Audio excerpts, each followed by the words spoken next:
Independence Day weekend here at Povich Field, and a perfect night for baseball in the CRCBL. Good evening, Ben Bobek and Tyler Gallo here for Big Train TV as the Train roll into tonight after a loss here to Gaithersburg last night, looking for some fireworks from the bat as they take on the Silver Spring-Takoma Thunderbolts. Tyler, good evening. Happy to be back here with you and looking forward to a great night of baseball here as we celebrate the 4th of July. Yeah, and hoping the bats have woken up a bit. It's gotten a bit hotter here at Povich Field last night, a bit chilly, and the bats were cold as well. They dropped 5-1, their lowest run total and lowest hit total of the entire season to this point, and looking to pick things up here. And what better to do that with one of their best starters on the mound in Grayson Hitt. Grayson Hitt, the Memphis, Tennessee native out of the University of Alabama, will take the bump for Sal Colangelo. He kicks and delivers first pitch in there for strike one, precisely at 7:01. An on-time start here, 77 degrees and cloudy. Again, a beautiful night for baseball as Hitt already back to the motion. Strike two quickly ahead of the center fielder for the Thunderbolts tonight, Justin Carboni. And now here comes the 0-2, and a bender just misses outside. John Epperson calls that ball a strike behind home plate. Darren Schulberg, the first base umpire, and John Forster at third base. Here's the 1-2, chopped towards Sean Ewell at first, and a bad hop through the dirt over his head. Rounding first, Carboni will stay there. Tough hop for Nolan Sean Ewell, the rising sophomore at Florida Atlantic, as that thing took a massive skip straight over his mitt. And I thought the field was bad yesterday. Well, today maybe that's carried over a little bit. A very funky hop up the first base line really gave Nolan Sean Ewell a fit as it sort of bounced towards his face, and he had to move out of the way. And that is an error. I think, it goes as an error on Nolan Sean Ewell, but that's a tough error to take. Tough error to take, absolutely. Should go as an error on the first base side of the diamond. Yeah, Sean Ewell was in perfect position for that one. As we saw, it took a massive hop straight over his mitt, straight over his head, and onto the outfield dirt. So Dylan Oxier, the shortstop, will step into the right-handed batter's box, one on and nobody out here after a pretty well-pitched first batter for Grayson Hitt. 3 starts on the year, a 2-0 record, 2.07 ERA, as this one is lined sharply over the head of the left fielder, Kemp Alderman, and gone.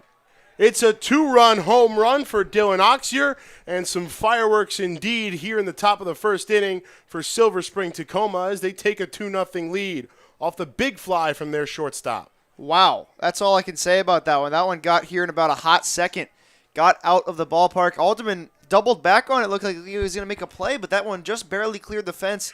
A line drive home run in every sense of the word, and quickly a 2-0 lead for Silver Spring. Straight to the left field fence, and as you said, first step from Alderman was actually in. Looked like that was going to drop into his mitt. Instead, it just kept carrying out of here for a 2-run big fly for Dylan Oxier, and didn't even get to finish reading off Grayson Hitt's stats as he starts off Connor Palmera, another guy with some pop in that lumber, with a ball, and now 2-0.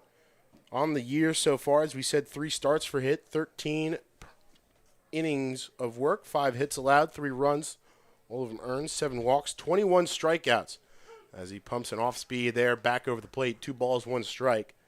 First home run, I believe, actually second home run allowed on the year. First one came back in Lorton against the South County Braves. Here's a 2-1 in there again with the off-speed. Nice change up there.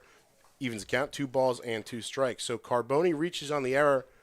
Tough error again on the first baseman, Sean Ewell. Comes home to score on the Oxier 2-run home run. It's 2-0 Silver Spring-Takoma as this breaking ball doesn't break, stays outside, and the count is full on Connor Palmera, the second baseman tonight out of the University of Hawaii.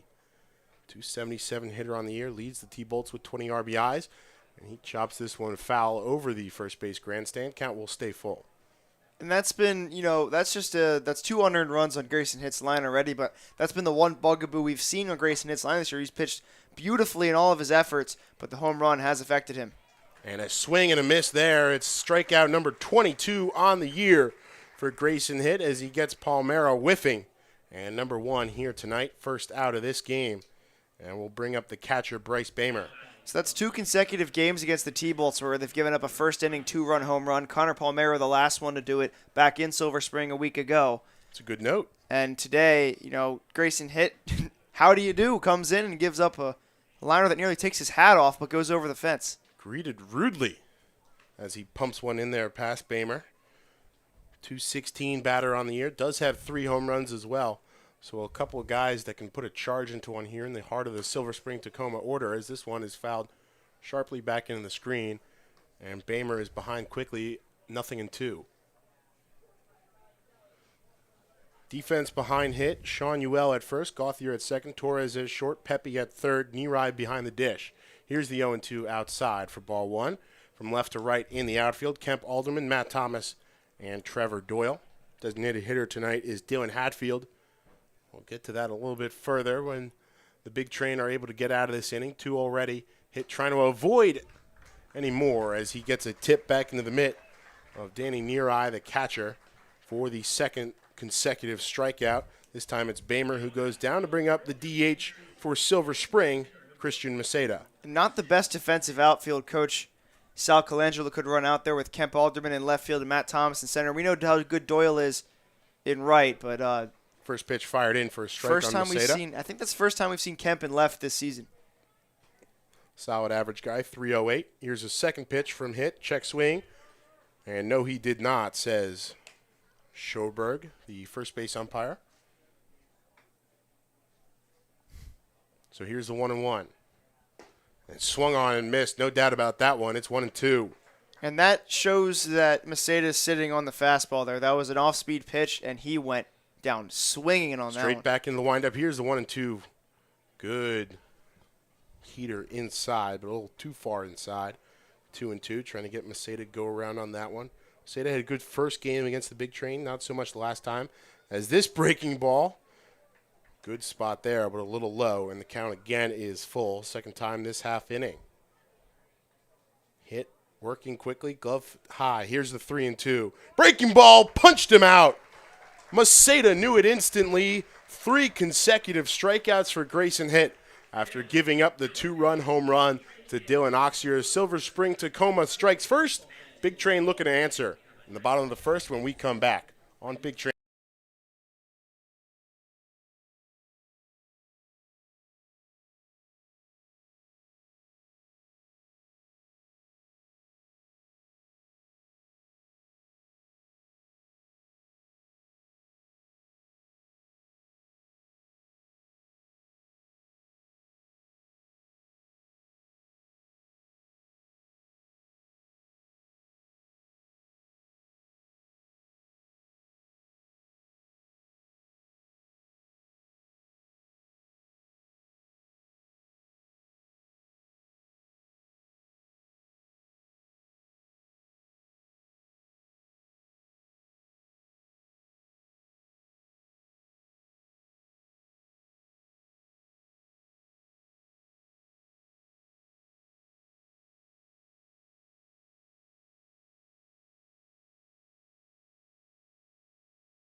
So Austin Gauthier out of Lorton, Virginia.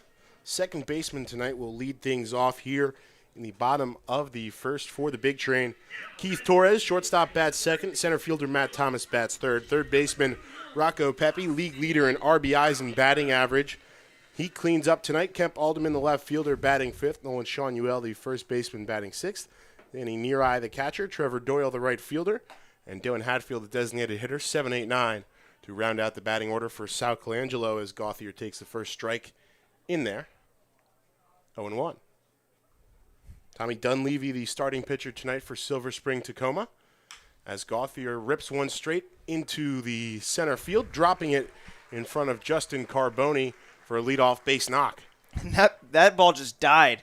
You would think that would have hung up for the center fielder Carboni there. Carboni came up to it like he thought it was going to reach him. Yeah, very passive effort for that ball. And sharply took a nosedive into the turf. That's a single that I'm sure Austin Gauthier will take there after a tough night last night for the entire Big Train hitting. Yeah, only 1 run on 3 hits. That solo run coming on the solo shot by Matt Thomas in the 8th inning. He stands on deck now as Torres, the shortstop, strides to the dish and takes the first ball high from Dunleavy. He comes into the game 0-1 record on the year, 3.75 ERA, and already out of the stretch here, 4 games, 2 starts for the utility man in blue, Silver Spring-Takoma, blue and red. One of the better uniforms that among the many teams that utilize that color scheme, as this one is inside on Torres for ball 2. 12 innings of work, 9 hits, 9 runs, just 5 of them earned. 11 strikeouts and 2 walks. And here's an inning where the Big Train absolutely need to respond back. When you put up a 2 spot in the first inning, the best medicine is getting 2 more runs back and tying this game up against a guy that you've faced before in the past out of the bullpen. And started off exactly the right way with Gauthier lining a leadoff single to center, and Torres will answer. He puts this one into the left center gap, and it's back-to-back singles for the Big Train offense to start off, and already just 1 shy of their hit total from last night. Welcome back, offense. We missed you dearly. So Gauthier to second, Torres to first, 2 on, nobody out for Matt Thomas. And if you will recall, Tyler, the last time Silver Spring-Takoma and the Big Train played, it was a 10-2 win for Silver Spring, but that was in Silver Spring. Last time these two teams faced off here at Povich Field, it was quite the opposite, a mercy rule game. 17-3, I believe the final score was. 8 in the first inning for the Big Train. And Matt Thomas looking to start off something similar here. He swings the first pitch he sees from Dunleavy. Breaking ball, fouled well over our heads and into the parking lot, 0-1. And if you watched last night, you probably remember his home run, really the only offense for the Big Train last night, just near that notch that's right next to the outfield wall that's a bit higher than the one in the left field. He just tucked it right over that fence there.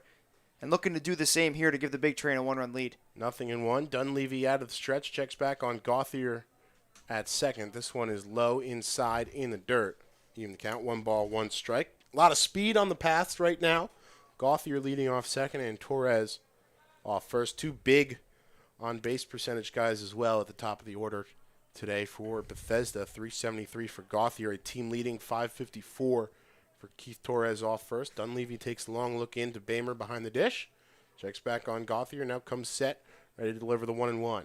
He kicks. He fires. Here it comes. Breaking ball, chopped up the left side of the infield. Glove down by Oxier. He loses it in the transition. Safe all around. And the bases are loaded with nobody out for Rocco Pepe. And exactly who you want up in the bases loaded, nobody out situation. A guy that will hopefully put the ball in play and hit towards the hole. Nice diving effort from Oxier to at least keep it in the infield and hold a run back from scoring. But now, everything coming up Big Train. Could have been a run for the Big Train if they were able to test Nigel Calderon's arm in left.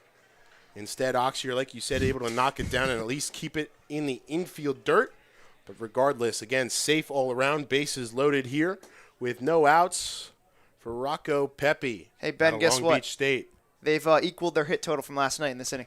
That's a good call. This one is grounded sharply to Oxier. He flips it over to Palmera at second, over to Brown in time for the 6-4-3 double play. So Pepe drives the first pitch he sees straight back to Oxier, who this time is able to turn it 4-2. The Big Train do score 1 with Gauthier coming home from third. Torres over to third to replace him.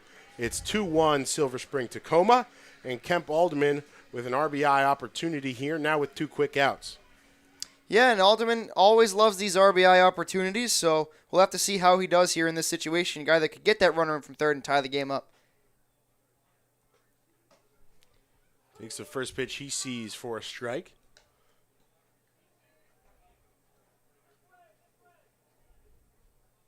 So does that count as an RBI for Rocco Pepe, even though he hit into a double play? No, it does not. When there's a double play and a runner comes in to score, no RBI on the play, just like an error. It's good to know. That I do know. Other Yeah. stuff I couldn't help you with. You have your moments. We Let's all take have it our easy moments there, pal. here in the Dandy Walker Alliance broadcast booth. Ben Bobek, Tyler Gallo. Here's the 0-1 from Dunleavy. Swung on and missed by Alderman. Got a piece of it, says John Epperson behind the dish. So it's 0-2 You're on the big hitter out of Ole Miss. The one thing I do not always, or the one thing I always get fooled by is diving plays in the outfield, and that is tough to see even for anyone up in this booth, even when there isn't the sun. Especially with the sun straight in our eyes, like you said. A couple were really close, though. Dunleavy kicks for the 0-2 outside. Good breaking ball there, trying to get Alderman to chase. He's able to lay off. 1 ball, 2 strikes. Alderman on the year, 298 hitter, 389 on base percentage. 14 hits, 11 runs scored, 4 home runs, including 2 a few days ago in South County. 2 3-run home runs in that 14-run 8th inning to down the Braves. And this one runs inside. Alderman wears it without a flinch, and he'll take his base runners on the corners, 2 outs now for Nolan Shanuel. Alderman has also added 23 RBIs and 6 walks. Not that many hit by pitches, not nearly close to Rocco Pepe's even 10. Yeah, and our statistician, historian, whatever you want to call him, he has told us that the 14 runs of 1 inning is likely a big train record, and he's not sure yet. He hasn't figured out if anyone else has hit 2 home runs in an inning. Doing our best background research. And Nolan Shanuel would like to do a check on this baseball. Here's the first pitch in for strike 1 on Shanuel. As we said, a freshman All-American at Florida Atlantic down there in Boca Raton. Florida native, 271 hitter on the year. Nice 421 on base percentage, though. 18 runs batted in for him on the year so far. High batting stance. And the second pitch he sees well outside for ball 1. One of the most durable hitters in this lineup this year. 271 is nothing to sneeze at, especially with his on-base percentage. And he's been a guy that can lose one. He's hit a couple of home runs this year. Would love one here to make it a big train lead. 2 big flies on the year, 12 walks as well. As Dunleavy comes set, brings this one back inside, nearly hits back-to-back batters. Shanuel able to spin out of the way, and it's just ball 2. So 2 in the top of the first off the Dylan Oxier 2-run shot to left. And the big train trying to at least answer here. They've got 1 across, looking for at least 1 more with Torres off third. Down at first is Kemp Alderman after wearing one straight into his back. And Shanuel able to work this count to 3-1 after taking the first pitch strike. Dunleavy set. He kicks. He fires. 3-1. Hit high in the air towards left center. Coming in is Calderon. He settles under it and collects it for out number 3. So the big train answer with 1. Gauthier comes home to score. They leave 2 on 3 hits. It's 2-1 Silver Spring-Takoma. Top of the second coming up next.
So a roundabout way for Grayson Hitt to strike out the side in the top of the first. Allowed a 2-run shot to Dylan Oxier. It's 2-1 Silver Spring-Takoma here in the top of the second.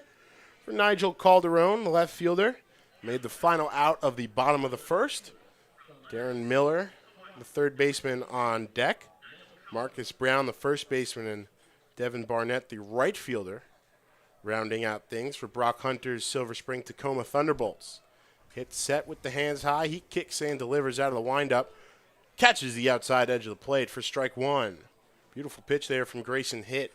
And we've been told that Grayson Hitt has some of the best stuff on the staff from other pitchers. And that one runs a little too far inside, bouncing in the dirt away from near eye.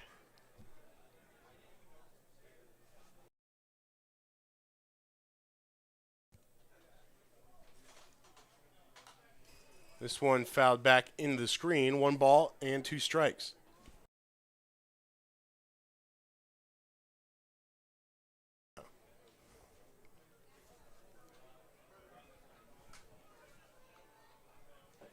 Hit, taking a long look in, shakes off near eye, now into the windup for the 1-2. Breaking ball swung on and missed. 4th consecutive T-Bolt batter retired via the K.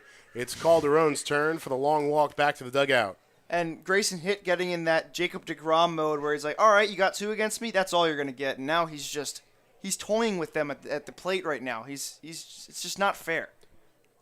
A quarter-century strikeouts on the year, 25. As Darren Miller, out of Millersville, picks up right where Calderon left off, whiffing at the first one he sees, 0-1.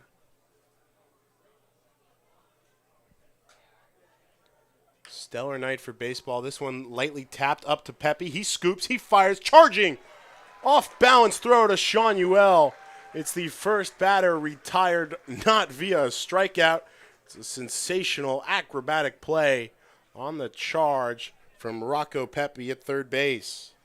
Great job there. Almost thought he had a chance to barehand that ball, but he had enough time to clutch and fire to first and did just that, and it was a phenomenal play. He's made plenty of noise with his bat, as we talked about a little bit before, but quietly an incredible fielder at the hot corner all year long. He's a very reliable fielder, like you've said there, and one of the better players on this team, quietly one of the best players on this team too. First pitch in there for a strike. This one a little bit high, 1-1. You know, you'll hear a lot about Matt Thomas and about guys like Keith Torres and all of them, but, you know, Rocco Pepe's quietly having the best season on the big train. And swung on and missed there. 1-2. John Epperson trying to correct the scoreboard operator. Nope, now it's 2-1. It's 1-2. Anyways, here comes the 1-2 from Hitt. And bounced a little bit low. Ball 1. I guess maybe it is 3-1. Never mind. He had it right the whole time. I thought it was 2-2. We tried. Here's the 3-1 from Hitt. And inside, Marcus Brown just double checking with Epperson, trying to make sure that was actually ball 4. Looked like it might have caught the inside edge. Instead, it's the first walk of the game for a Silver Spring-Takoma T-Bolt. Brown reaches to first, and Devin Barnett will step in.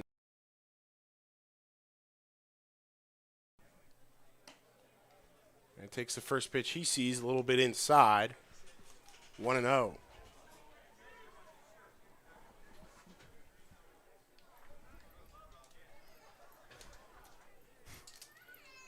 Hit out of the stretch. This one sharply grounded foul towards the first base side.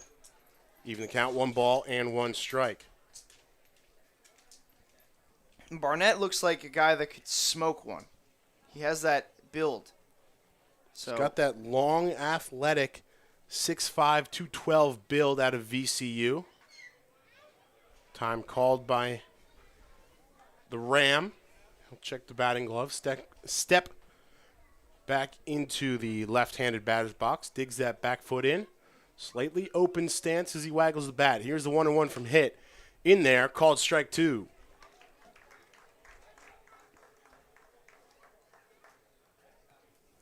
the way he's built reminds me a lot of Justin Upton. Looks very tall and lean and looks like a guy that can crush one.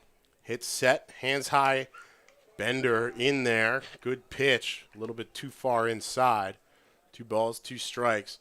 Stuff working so far for Grayson Hitt. Looking to work his way out of this one. Here's the 2-2. He comes set. Glove at the face. Looking over at the runner off first. Swing and a miss by Barnett. Second strikeout of the inning. Fifth of the game for Grayson Hitt. He leaves one runner aboard. Hangs a 0 in the top of the second. And the big train back to the bat. Trailing 2-1. Near-eye, Doyle, and Hatfield. Bottom of the order, due up.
Number 15 in green tonight, Danny Near-eye, the catcher out of Notre Dame. Waggles the bat, steps into the left-handed batter's box to face Dunleavy for the first time tonight. This one low for ball 1 on Near-eye.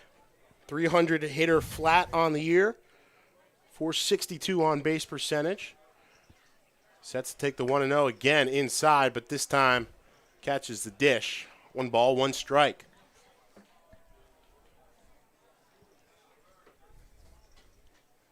Near-eye has proved to be a very patient hitter with a decent amount of pop. Couple doubles on the year. This one inside for a strike again. They're really working that inside edge on him. Pitchers maybe have figured out Near-eye a little bit here after he had a very torrid start to his Big Train tenure, but been very clutch for this team as well. He had a clutch double. And again inside. Near-eye thought about that one, able to check the swing. Take it for ball 2 to even the count.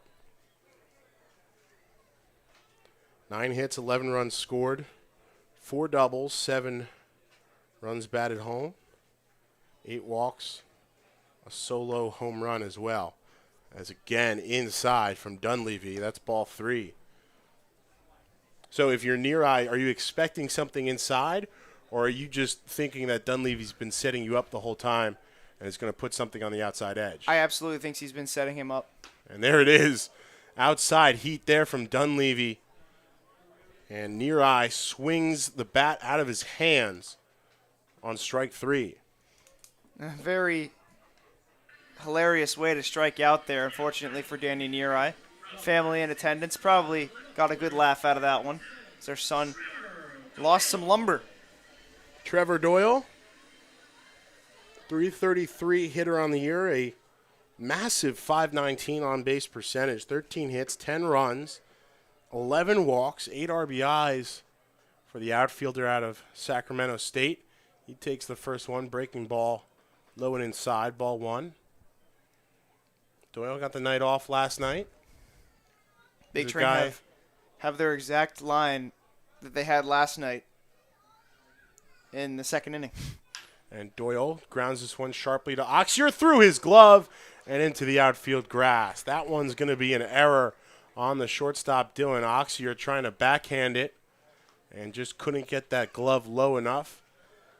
Again, the dirt claims another victim here at Povich Field. Doyle reaches via the error, and the designated hitter, Dylan Hitfield, designated hatter, Dylan Hitfield, or the designated hitter, Dylan Hatfield, whichever way you want to draw it up. He steps to the box for his first AB of the night. Thought you would get to it at some point, but yeah, that's another infield victim right there. Doyle off at the crack of the pitch and gunned down by Bamer behind the dish. Perfect throw there to Palmera covering at second base, a little towards the first base bag, and a perfect tag there on Doyle sliding home. I believe is caught stealing for the first time this year. That was a rocket of a throw by Bryce Bamer. And he got him out. I mean, he was dead by at least 2 feet. I mean, I think Doyle almost seemed to hesitate a little bit after getting a pretty good jump leaving the bag. Off the very second Dunleavy went into his windup. Well, and we've seen, like we saw Kemp Alderman third time he's been caught. I mean, we saw 4 now on the year. Kemp Alderman lose his lunch at second base once because he stopped and thought there was a foul ball. Yeah. So you never know what can happen on the base path. It's always an adventure. So a good job by Bryce Bamer behind the dish to erase the error of Dylan Oxier. That's how you pick up your teammate. Meanwhile, it's 1-2 to Hatfield. And this one pounds the outside edge. Strike 3 called. Hatfield goes down on strikes. 2 strikeouts. 1 looking, 1 swinging in the bottom of the second for Dunleavy. He answers Grayson hit, hanging a 0 of his own. Still 2-1. Top of the third coming up next.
The mic.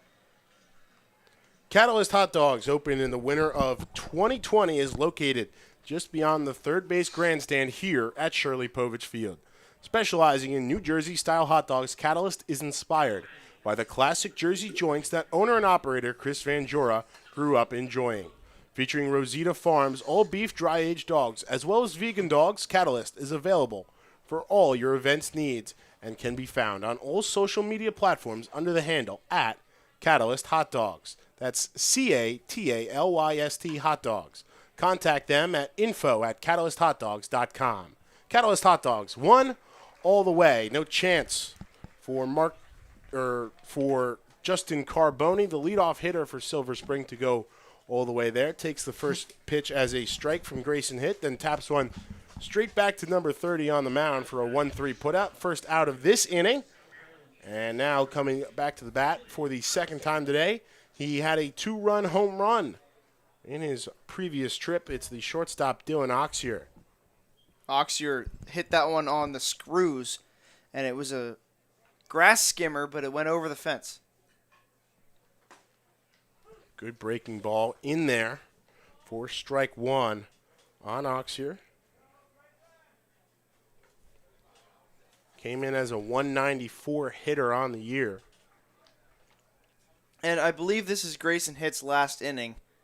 He's been staked 3 innings tonight, and then we'll see who comes out of the pen. Got a couple of bulk guys available, so we'll see who it is. This one a little bit low. 2 balls, 1 strike on Oxier. That was also his second home run of the year. RBIs number 7 and 8 for him on the season as well. And hit quickly working, 2-1 inside. Count goes to a hitter-friendly number, 3 balls, 1 strike. Hit, hand set high. Look in the near eye. Here comes the 3-1. Check swing, called strike. 3 balls, 2 strikes. Count is full.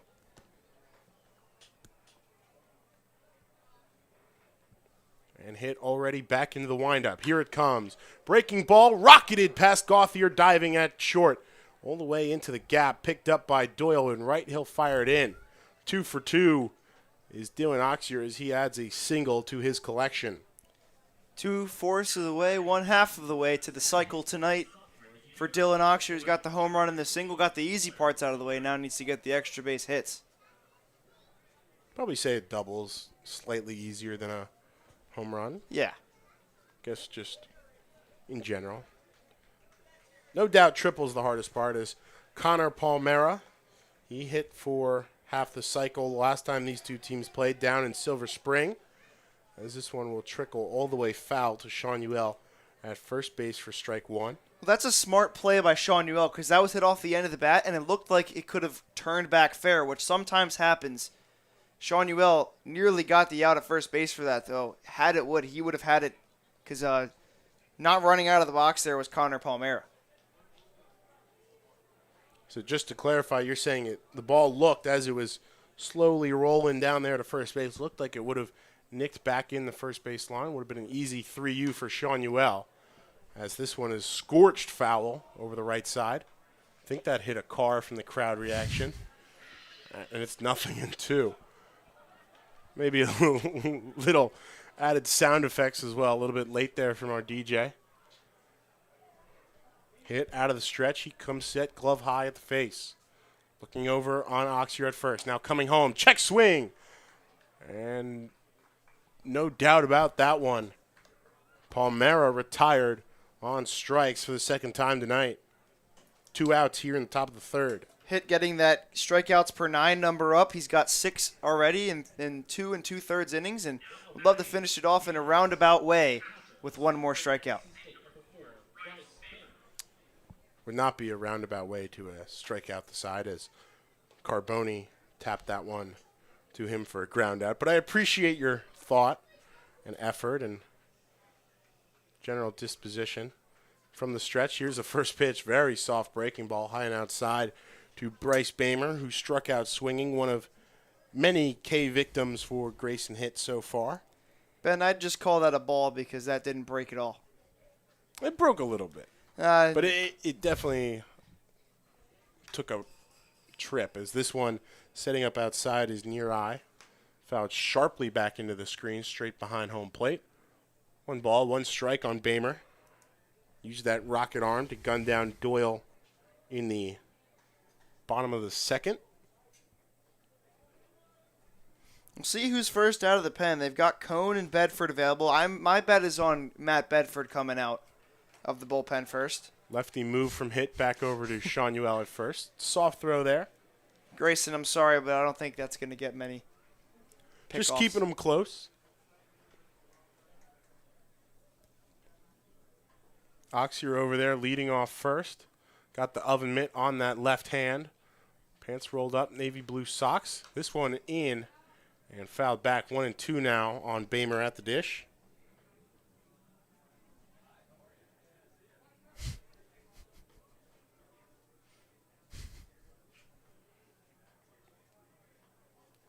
Hitt steps off well into a rhythm despite giving up the early 2-run home run.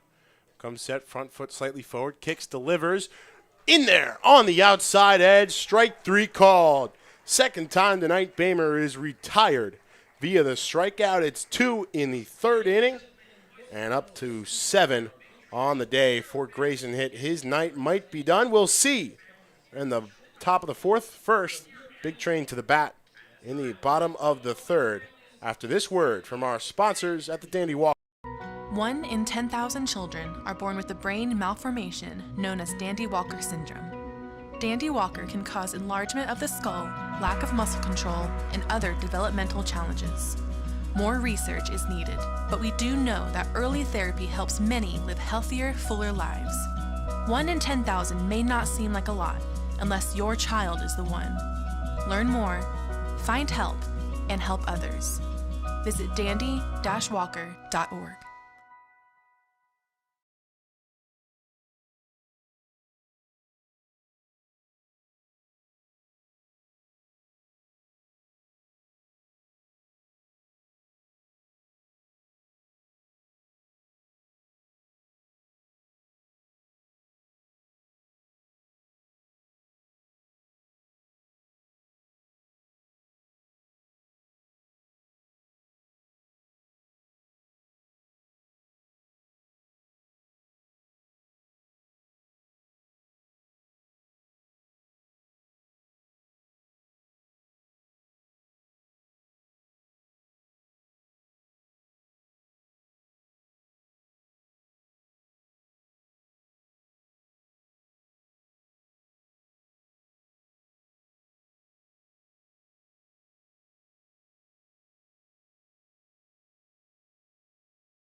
Austin Gauthier will lead off, as he does overall for the Big Train batting order here in the bottom of the third against Tommy Dunleavy. Still out there on the bump for Silver Spring-Takoma with a 2-1 lead. 3 hits to 2 in that category, as Gauthier, who led off the game with a single, came around to score as the lone runner to make it all the way around. Takes a solid cut through that one, 0-1. And I'm sure he'd love another base hit here to lead off this inning and set the table. He's been a real table setter for this team this season, exactly what you want out of a leadoff guy. And a good breaking ball there from Dunleavy sets him up at 0-2. Nice 11-5 shape on that bender. As we do see some action down in the left field. Big Train bullpen. Believe some in the right field pen as well. You've got the better view of that. This one in there, called strike 3 on Gauthier. Really good sequence there from Tommy Dunleavy to retire the leadoff man here in the bottom of the third. And I believe that might be J.D. Ogden up in the bullpen. I think it's 19, not 16. I would recognize number 16 because he sat next to us for about half a game. We've gotten confused by the Silver Spring-Takoma uniform numbers yes, a few times. In fact, J.D. Ogden up in the bullpen. So I do appreciate you being sure with them binoculars. Here's the first pitch to Keith Torres, breaking ball. Again, that perfect 11-5 shape. Finds the zone to start off Torres with a strike. And now Dunleavy will take a second, step off, recollect himself.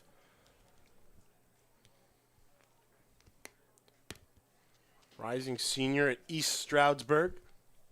Native of Bushkill, PA. This one high to Torres for ball 1. And there goes the chance at the immaculate inning for Tommy Dunleavy. Got about 4 pitches in. Almost halfway there.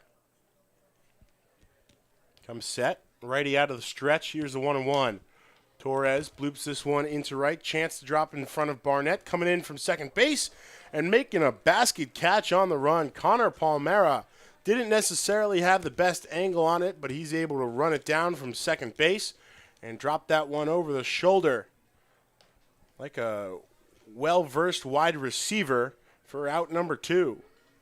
Like Willie Mays, but at second base. I mean, yeah, I guess. It just straight over his shoulder, held it out, and boom, straight into the breadbasket, out number 2. Anytime I see a basket catch, I'm reminded of a playback. I think it was the 2012 playoffs.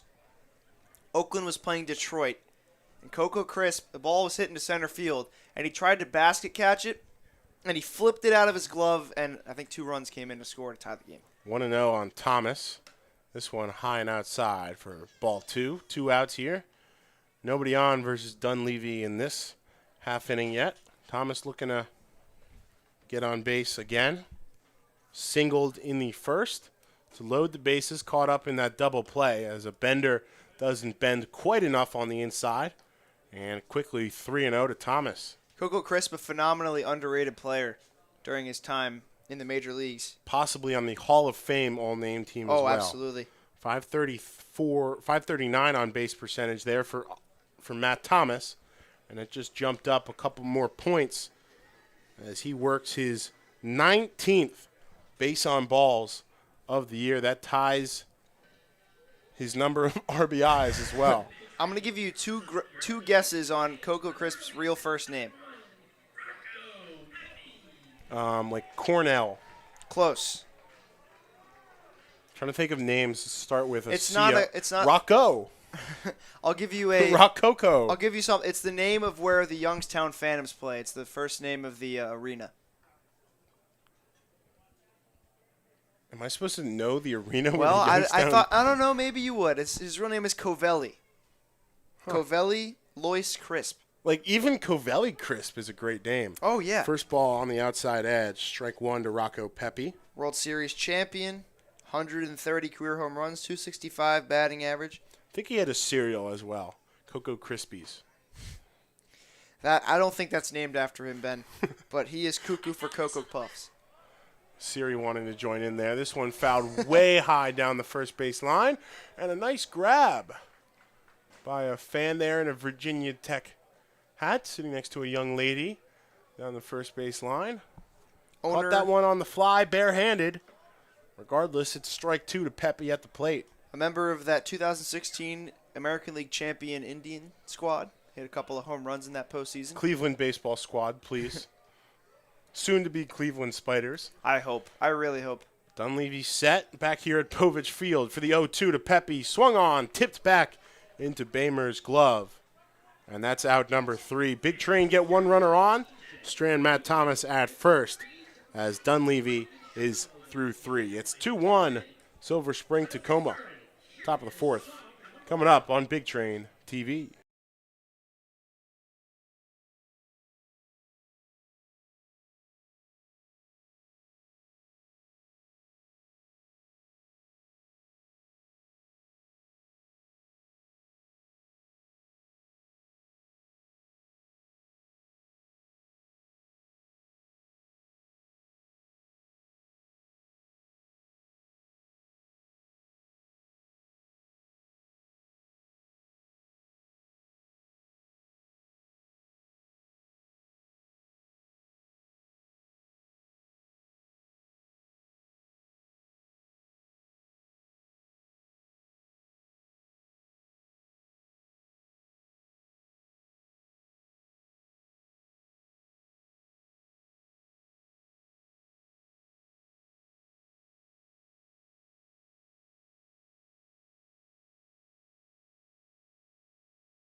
It's the rising freshman out of Texas Tech, soon to be the newest Red Raider down there in Lubbock, taking the mound here in the top of the 4th for Sal Colangelo's Big Train. Kyle Robinson, number 34. Just one prior appearance, 2 innings of work, 2 hits, 1 run, 2 walks, 3 strikeouts. Came out of it with a 1-0 record and a 4.50 ERA. He'll face Christian Maceda, the designated hitter, as the first batter here in the 4th for Silver Spring-Takoma. High cheese on the inside for ball 1 from that 6'5" right arm of Kyle Robinson. Throwback to when Chris Beard was fully loaded as the coach of Texas Tech. Throwback to the Pirate as well. Those mid-2000s Texas Tech football teams. Crabtree, some special teams down there in Lubbock. This one tapped foul. 2-1. Chris Beard, of course, has now moved on to Texas, I believe, taking over for Shaka Smart. He is on the college basketball Hall of Fame all-name team. We were just discussing Coco Crisp. Oh, absolutely. This one a little high. Poor Shaka Smart. 3-1. Man, he did so well at VCU, comes to Texas and gets upset almost every time he gets to the tournament. 3-1 from Robinson, sent foul towards the Train dugout. And then Foster comes out to pick it up. Becomes a meme after they were upset by Abilene Christian this year. At least he was able to grow some nice hair back Oh, in the absolutely. meantime. And then, of course, he's moved on to Marquette. Count full. Here's the 3-2 from Robinson. Heater in there, called strike 3. Beautiful placement there, just inside the outside edge. And Kyle Robinson's got his 4th strikeout of the year.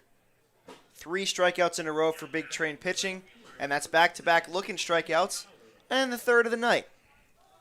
There's a lot of Ks on the scorecard tonight for the Big Train pitching. 2 strikeouts looking now for Maceda in his night so far.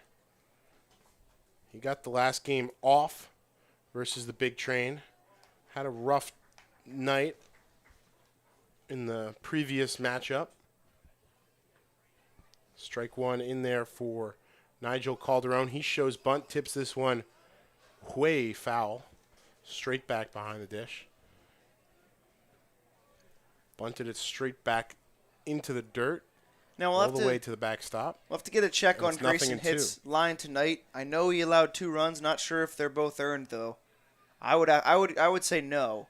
Here's the 0-2 to Calderon. In the meantime, Bender on the outside edge, able to hold up. Check down to Schuberg at first. He says no. Pretty safe assumption there. And this one, another breaking ball, bounces a little bit in the dirt. Even the count, 2 balls and 2 strikes.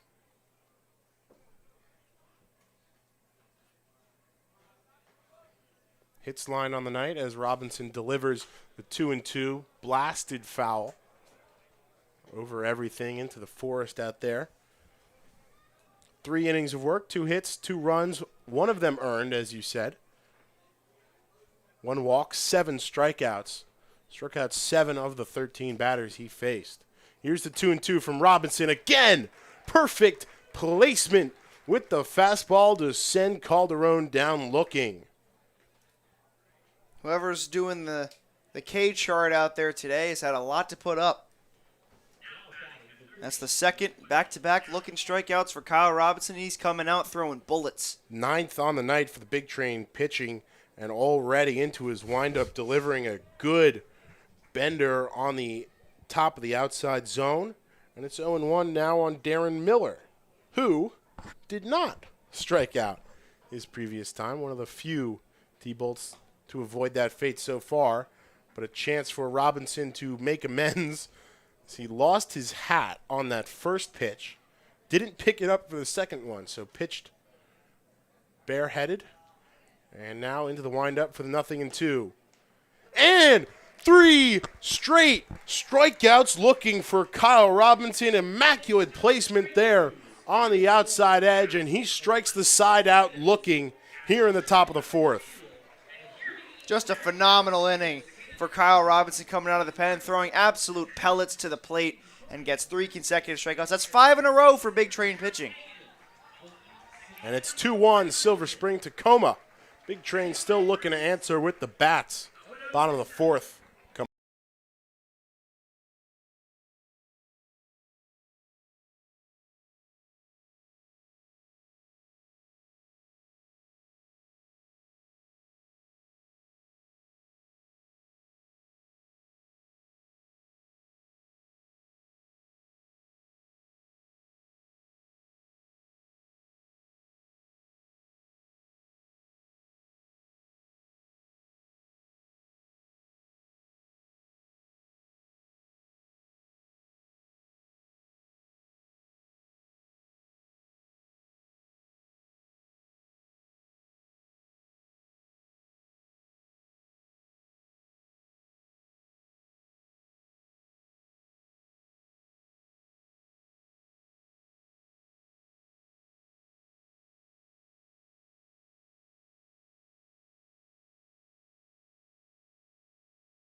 Leading off here in the bottom of the 4th inning, it's the mighty righty himself, Kemp Alderman.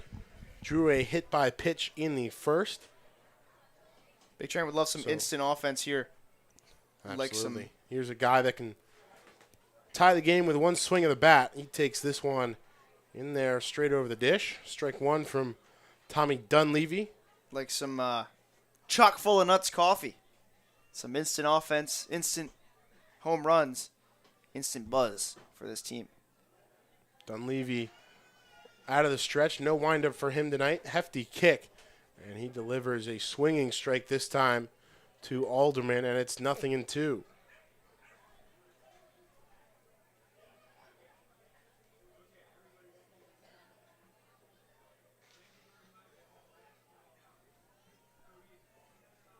So Dunleavy set, hands at the chest.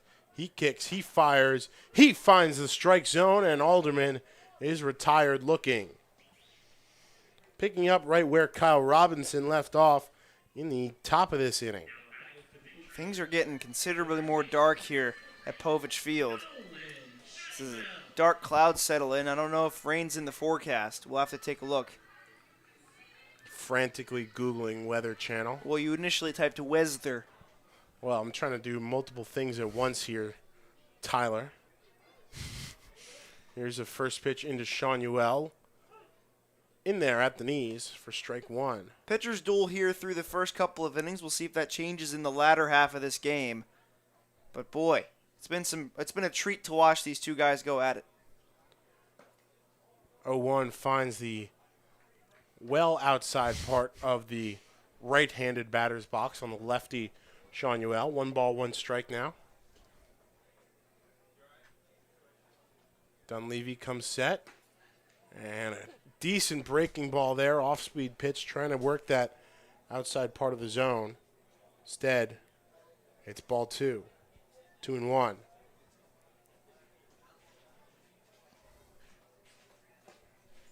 And back inside on Sean Uell. 2 balls, 2 strikes. Dunleavy's command has been something to marvel at so far. Worked both parts of the plate very well. He's got the breaking ball going as well. Here's the 2-2. Sean Uell in front of this one, but able to stay on it. Tap it foul. Count stays. 2 balls and 2 strikes. Certainly hope the rains hold off here. The Big Train can come back into this game.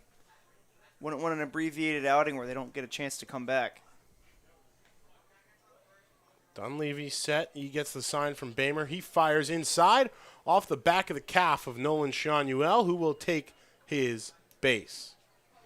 Protected from the elements up here in the Dandy Walker Alliance broadcast booth, unlike last time we faced the storm clouds rolling in South County. As Owen, a slightly different route to collect that bat. It was halfway up the third base line as he drags it back to the dugout. Best bat boy in the CRCBL. Getting plenty of work in so far. Doesn't have much competition. No, sir, he does not. So Sean Uell on first. Nerai steps into the box. Back-to-back lefties here as this one's taken high for ball 1. A lot of people starting to leave the stands here. Maybe they're seeing what we're seeing. So far, nothing coming down yet as called strike in there, 1-1. You certainly hope it holds off just enough for them to complete this game or maybe get it through full.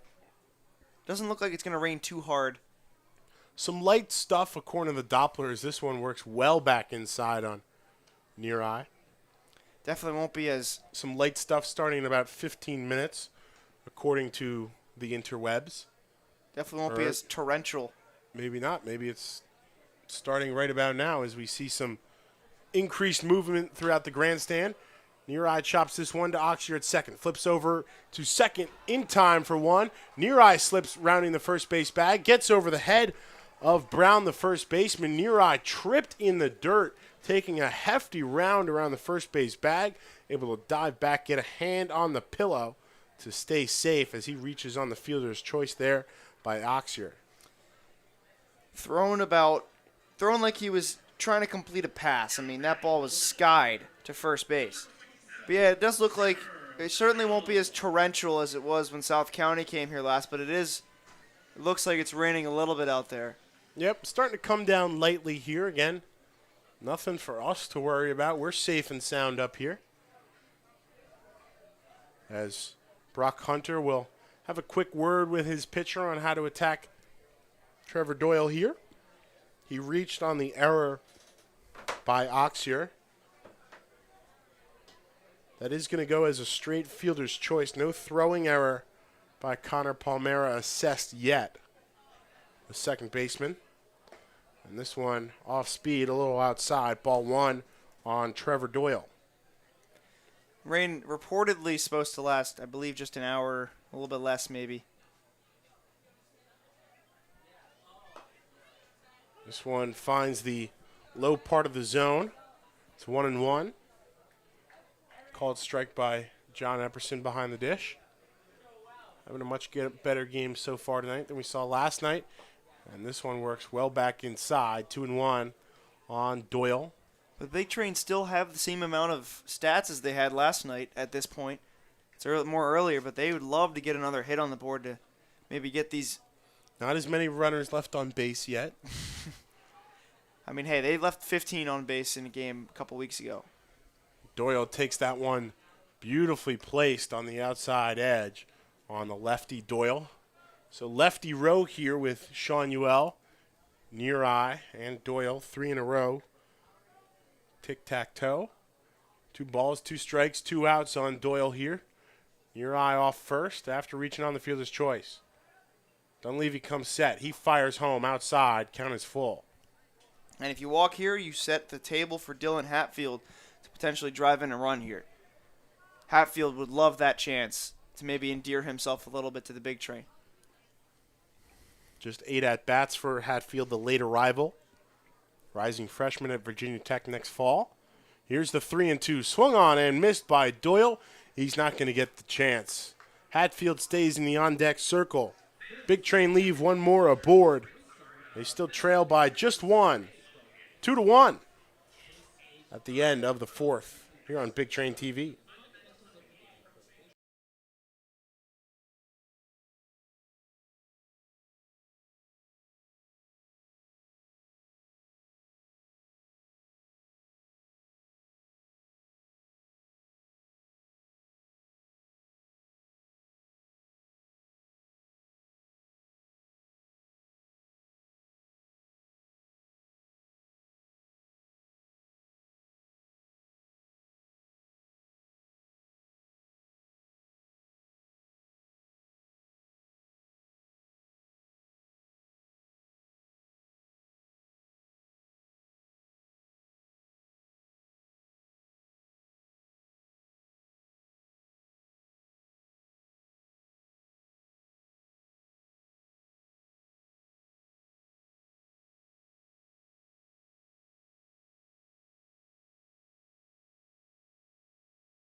Steady drizzle starting to come down here at Povich Field.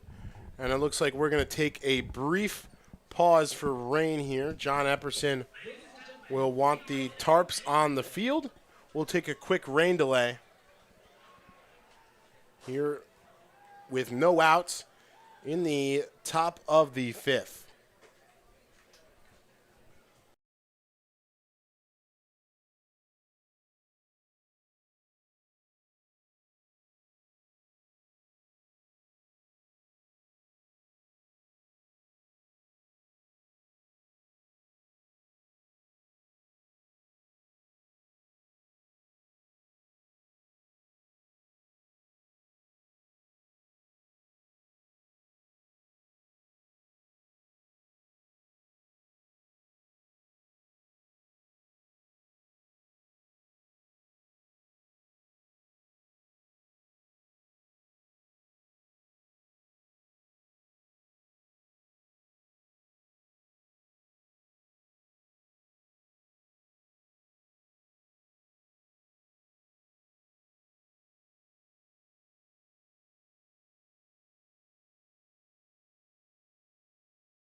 Little rain delay theater coming up for you here on Big Train TV as we once again welcome you here inside the Dandy Walker Alliance broadcast booth. Ben Bobek, joined by 13 feet of pitcher out of the bullpen, Everett Catlett.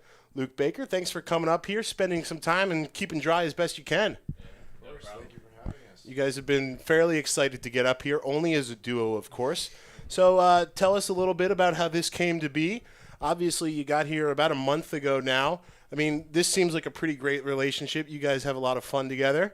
I mean, especially down there in the bullpen as a group, as two, kind of what's it been like getting to know your teammates, getting to know this team in general?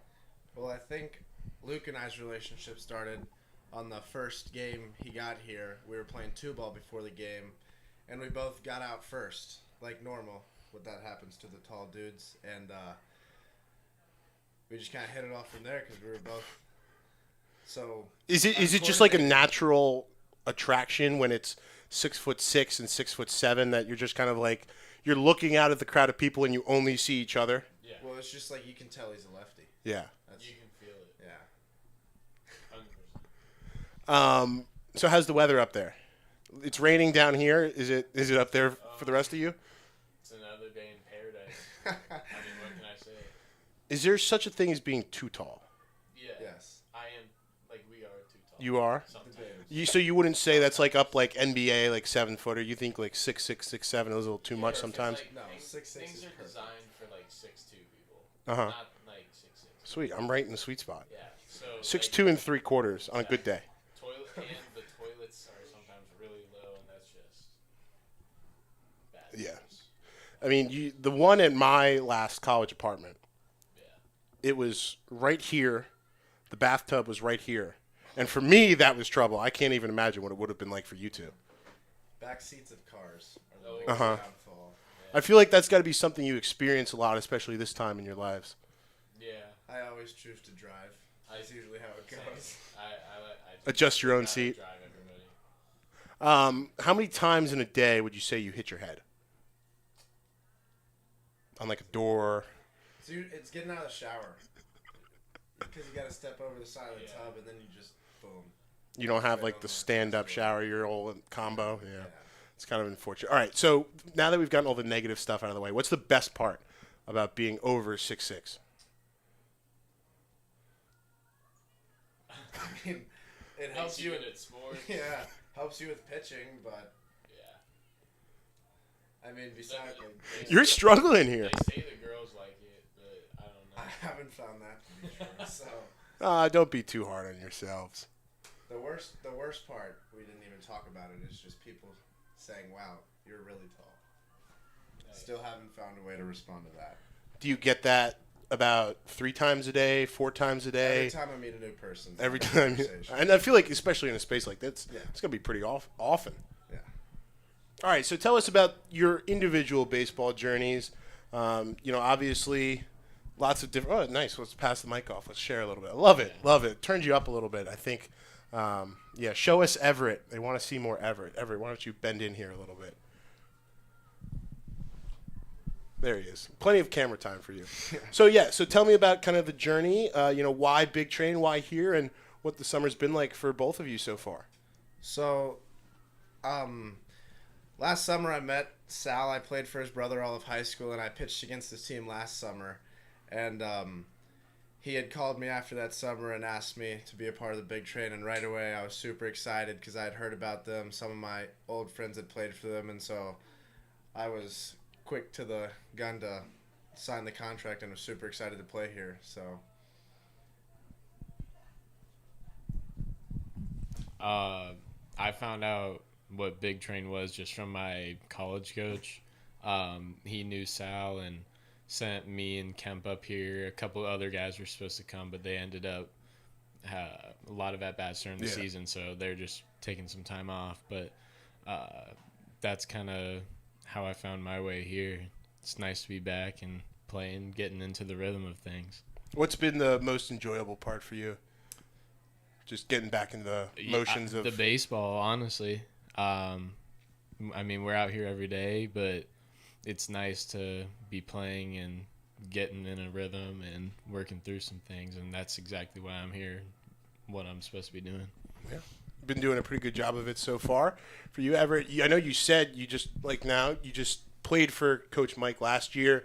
You've listed him actually as your most influential coach throughout your very long baseball career.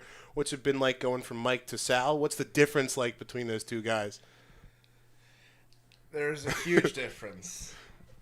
Mike is definitely a character. He's a little harder than Sal when it comes to obviously it's summer ball versus high school ball, but I like Sal, I like Mike, but it's definitely a big change. So it's easy to adjust because my college coach is sort of like in the middle of them, but it was pretty easy to adjust, and I love them both. All right, so here we're gonna get into the nitty gritty here. We've had Jesse up here, we've had Zach Locke up here, and I actually asked the question to Grant Knipp, the catcher, when he was up here too.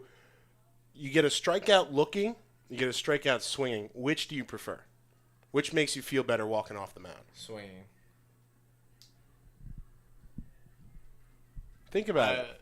I think swinging as well, just because they actually tried to hit it and didn't instead of this. Instead of just being fooled. All right. Yeah. But in a way, there's satisfaction of that not swinging strike. Is that like the most satisfying thing for you as a pitcher is getting a guy swinging?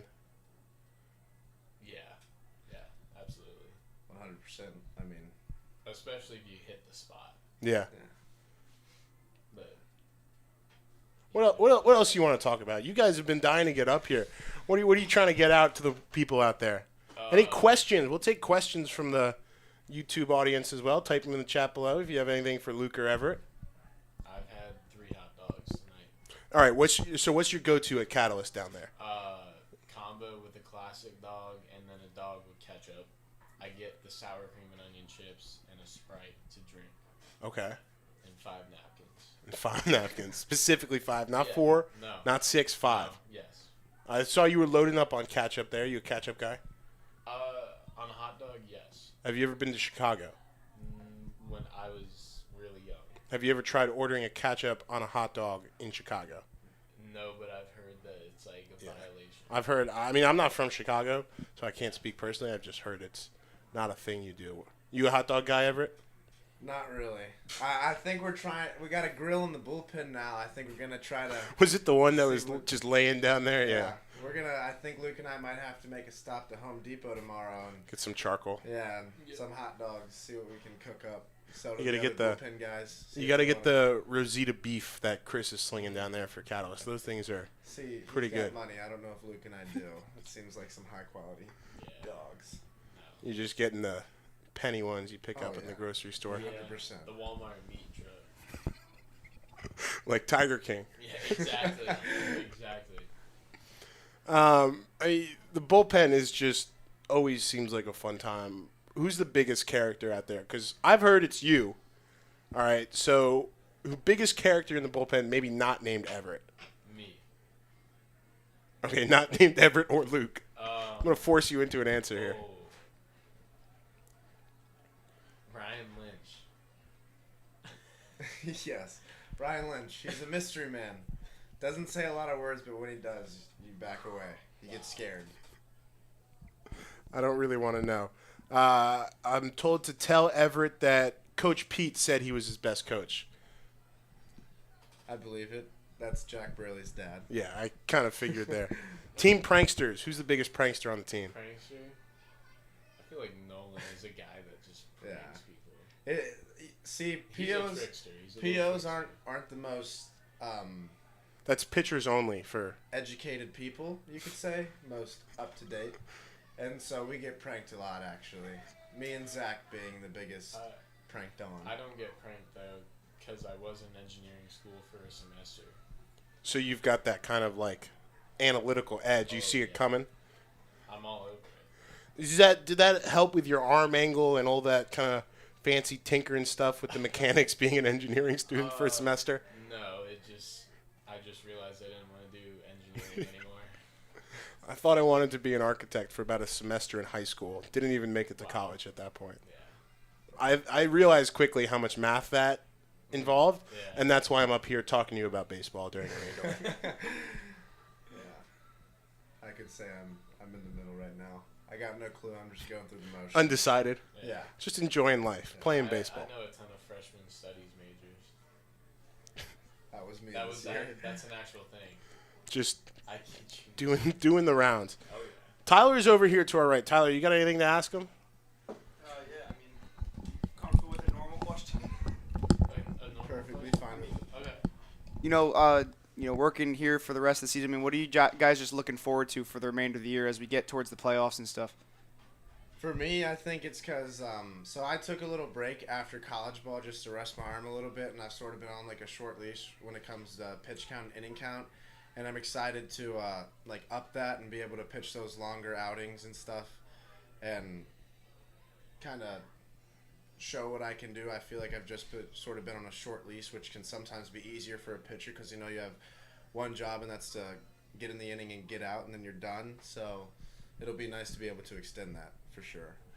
Yeah, same question for you, Luke. For me, I really just wanted to take this time and this summer to get back into a rhythm of playing and back into a rhythm of working through innings and not be on such a short leash like how it is in the season. Sal's very good about letting pitchers work through situations and maturing that way, and that's just something I needed going into this next year for me. Awesome.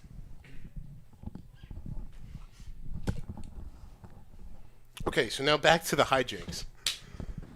Actually, we'll I stick. have a riddle. You have a riddle? Okay. I'm ready. He knows already. All right. Wait. Before we start, is this safe for the stream? Yes. Okay, yes. just trying to double check. Just trying to not get fired. So there's a bear walking through the forest. As the bear is walking through the forest, the bear falls in a pile of mud, and now the bear is dirty. The bear gets up and collects himself and continues to walk through the forest. He stumbles upon an abandoned campsite. At the campsite, Should I be like taking notes? at the campsite, there's these showers, right? It's a nice campsite. So he goes into the showers and he turns on the water and he starts rinsing himself off. And on the shelf, he sees a bottle of plain white Dove soap. He reaches to grab the soap, but he drops it. Not soap, radio.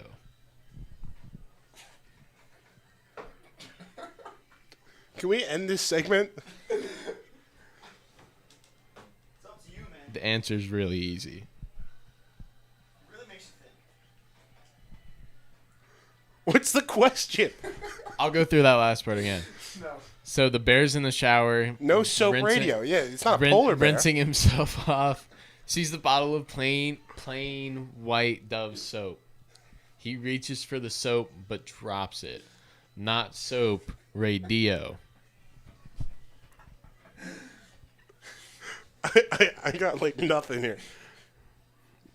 Drops the soap, not soap, Not soap, radio. yo. Radio. This is TV. This is not radio. No. Hey, Ben, if you haven't figured out already, that's a brand of soap. Dial?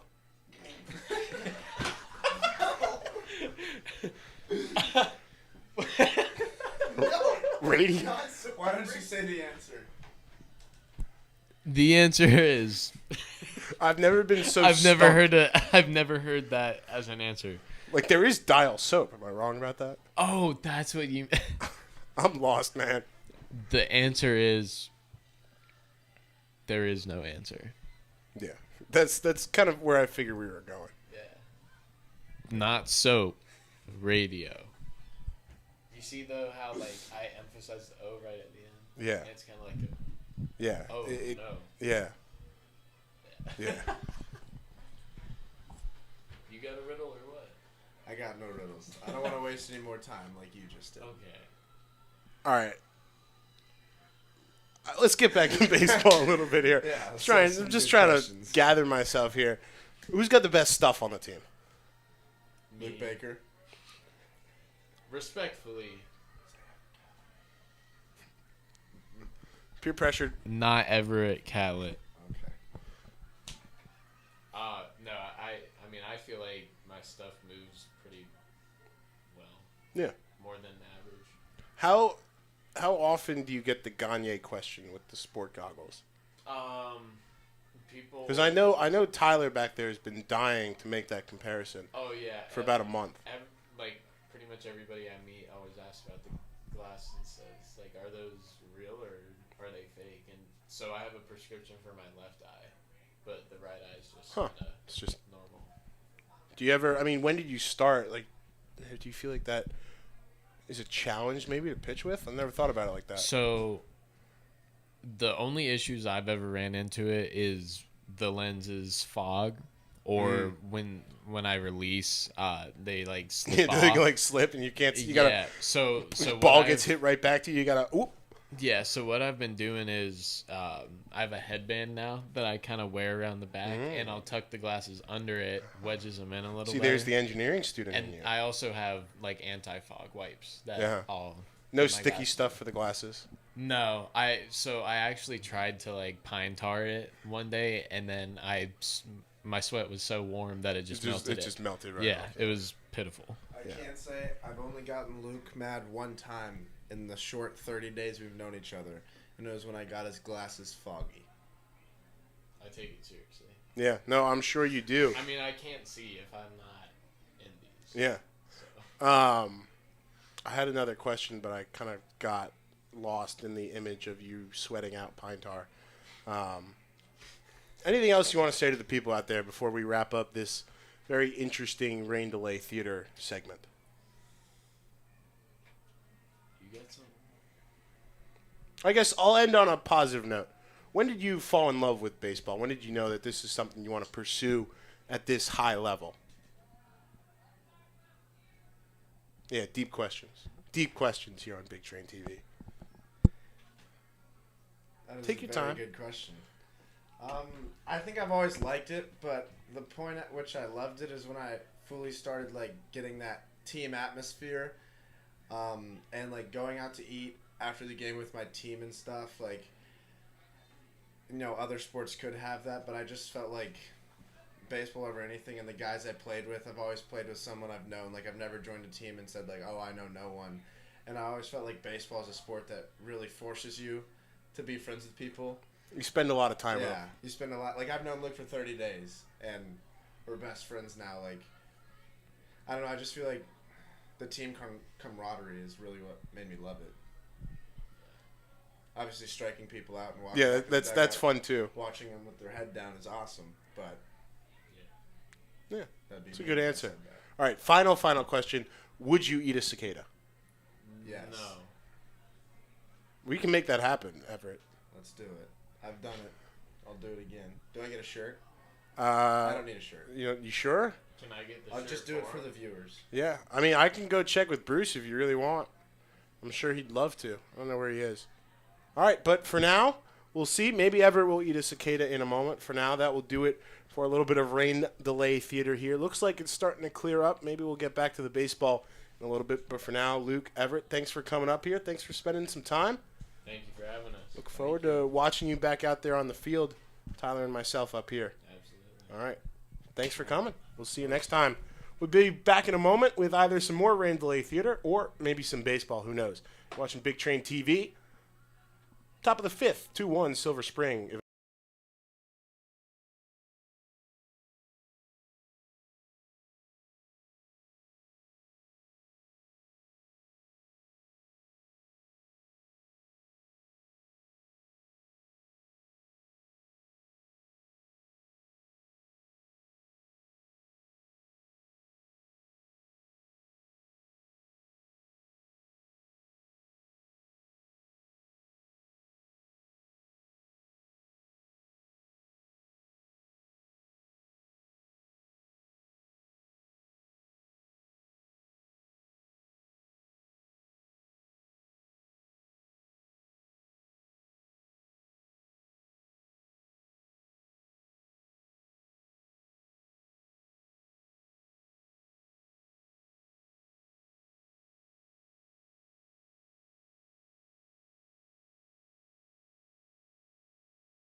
So 51 minutes after we were delayed by rain, Danny Tchaikovsky finally fires his first pitch in to Marcus Brown, standing in for Silver Spring-Takoma. Ball one, he fouls the second pitch. He sees out for strike one, 1-1. And swinging and missing through that one, tapping it foul after getting it towards the end. We'll get the camera up and rolling here in just a moment.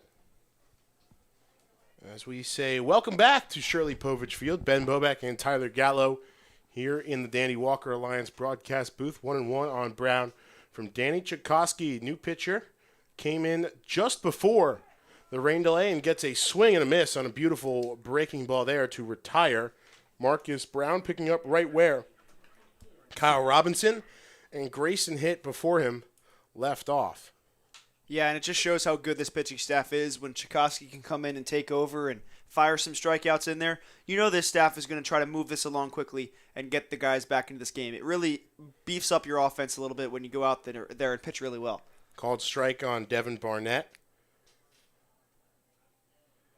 the 9-hole hitter. And Tchaikovsky quickly back into his windup. Again, apologies for the audio only at the moment. Getting the camera back up and running in a second here.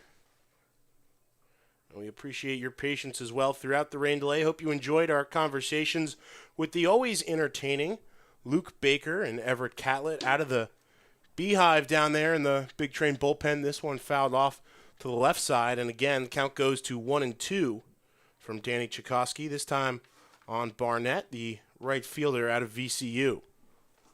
Barnett, his last time up, struck out. Looking to continue that trend here. That is currently 6 consecutive strikeouts for Big Train pitching. Tchaikovsky into the windup, hands high. Here comes the 1-2. Breaking ball just a bit outside there to even the count. So I've drawn comparisons of Luke Baker to Max Fried, as he's got that long, lean lefty delivery, but Danny Tchaikovsky's almost got a righty Max Fried windup. It doesn't hold his leg way out like Fried does, but it looks very similar to him. Great location on the inside edge there from Tchaikovsky. Can't get the call from the home plate umpire, and so the count goes full. 3 balls and 2 strikes. 1 out here in the top of the 5th.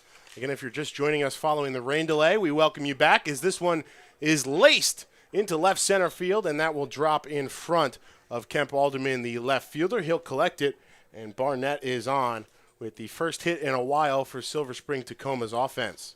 And you got to think that Tommy Dunleavy's night is done. Silver Spring's going to get a new pitcher in. They've got someone up in the bullpen. I'll get you that in just a second. And someone's throwing up and really hard.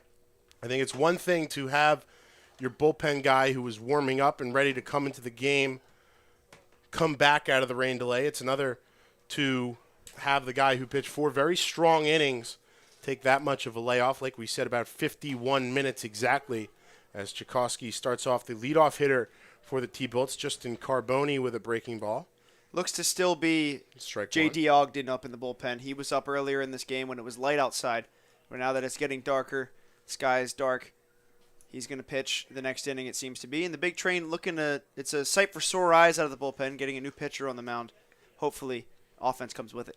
Near the catcher sets up outside, and pounding the zone is Danny Tchaikovsky for strike 2, 0-2. Now that was a good pitch.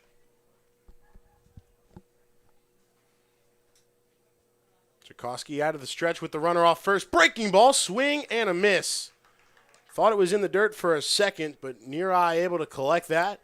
And it's the second strikeout of this inning. Second for Danny Tchaikovsky as Carboni is retired. 12th for Big Train pitching tonight. Really high-frequency strikeout night. And hoping to continue that as they try to move this game along pretty quickly here. You know, it was already moving fast before. They'll see if they can keep it going. It started a couple minutes ago, and we've already got 2 outs in this inning. Tchaikovsky quickly fires back on Barnett, who had to quickly get back to the bag. I don't know, Ben. He looked to be out to me. That was a very good move good from throw, Tchaikovsky. Nice low. Sean Ewell able to apply the tag quickly there. But first base umpire Darren Schoberg said no. Again, John Epperson behind the dish. John Forster down at third base. Working a little bit over to the right of the second base bag at the moment. Here's the 1-0 inside, very high as well, to Dylan Oxier, who has the only non-single hit of the day for Silver Spring-Takoma. For either side. Yeah, for either side, and it was that 2-run home run way back in the first inning that still stands as the difference here in this 2-1 ball game. Bender in there, called strike. What a pitch. Danny Chikoski is coming out throwing some beautiful, beautiful pitches right now. Chikoski works the 4-seam, 2-seam, changeup, and slider. He's really working on that wipeout slider. I think that's what we saw right there. Here's the 2-1, and this one, good spot, good frame from near eye behind the dish, but it's ball 3-1 on Oxier, the shortstop. Again, setting up outside. Here's the pitch, a little too high, and it's ball 4. So for the first time, Oxier is on base, not via a hit. Chikoski just working maybe a little too fast there and lost sight of the zone a bit, but with a guy that struck out twice, Connor Palmero looking to do the same thing here. Not a lot of big misses. That one, I think it was ball 2, that was high and tight on Oxier. The only one that really missed the zone by a fair margin. Pretty tight on all of those. Again, setting up outside for the first pitch to Palmera is near eye. That one chopped foul for strike 1. Just past top of the 9 o'clock hour here. 2-1 Silver Spring-Takoma.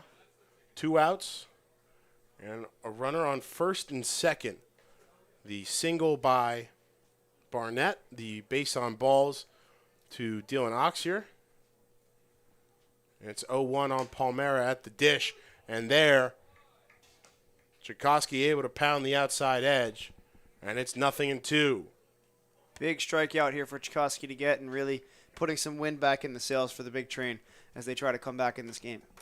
Absolutely. Looking to get the mojo flowing again, coming out of the 50-minute pause. Chikoski out of the stretch, near eye setting up way outside. Swing and a miss. He got the chase.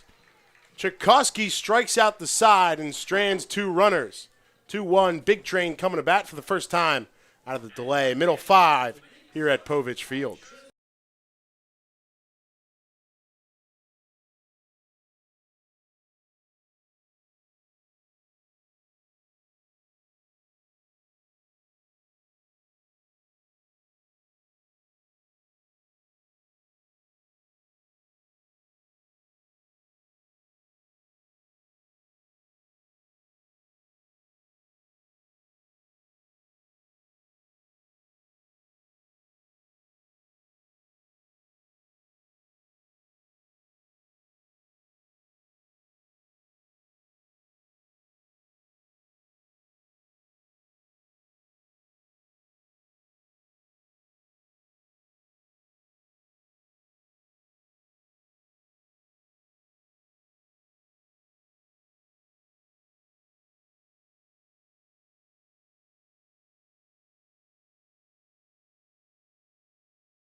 So indeed a new pitcher here in the bottom of the 5th as Tommy Dunleavy's day on the mound is done in relief for the first time out of the Silver Spring-Takoma bullpen. It'll be the 6'5", 200-pound left-handed pitcher, J.D. Ogden, rising sophomore for the Lions of Columbia, White Bear Lake, Minnesota native, Mounds Park High School.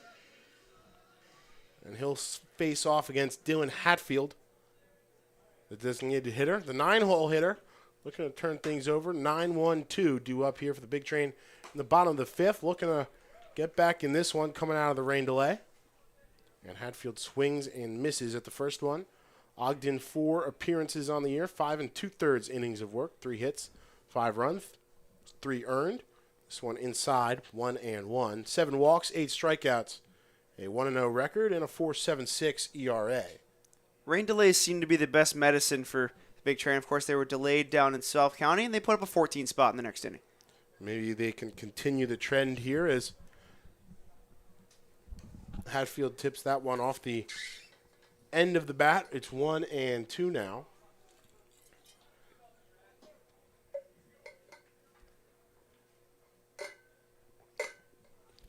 As a long lefty, Ogden keeps that glove folded into his chest. Now comes set at the belt, takes a look in, steps off the rubber. And we'll go again. Took a red shirt at Columbia the past year. No appearances for the Lions. And some miscommunications between Ogden and Bamer coming out of the rain delay. A lot of time to talk about things in the Silver Spring-Takoma dugout. They'll use a little bit extra there on the mound. And Bamer will trot back behind the dish. Bryce Bamer, 6 foot 198 sophomore at NC State. Tremendous season for the Wolfpack. Disappointing end, of course. Well documented. Overall great season. This one in there with the breaking ball. And Hatfield is retired looking. That was a beautiful pitch from J.D. Ogden. Maybe got the signs he wanted there as Austin Gauthier comes up and gets a quick strike out of Hatfield. Hatfield just looked like he needed a cup of coffee or something at the plate there. I mean, the amount of time they took, you would hope they get the signs correct as Bamer sets up outside. Fastball in there on the edge of the plate. Strike 1 to Gauthier. 1 for 2. Singled to lead off the first, came around to score, struck out looking in the third, looking to avoid that same fate here as he chops at one. That one took a tough bounce off of Bamer, who will take a second, collect himself, rocking the 2-part helmet, backwards ear flapless helmet, the old strappy mask. 0-2. Ogden set out of the stretch, nobody on base. 1 out here in the bottom of the 5th. Inside, Gauthier dodges. It's ball 1.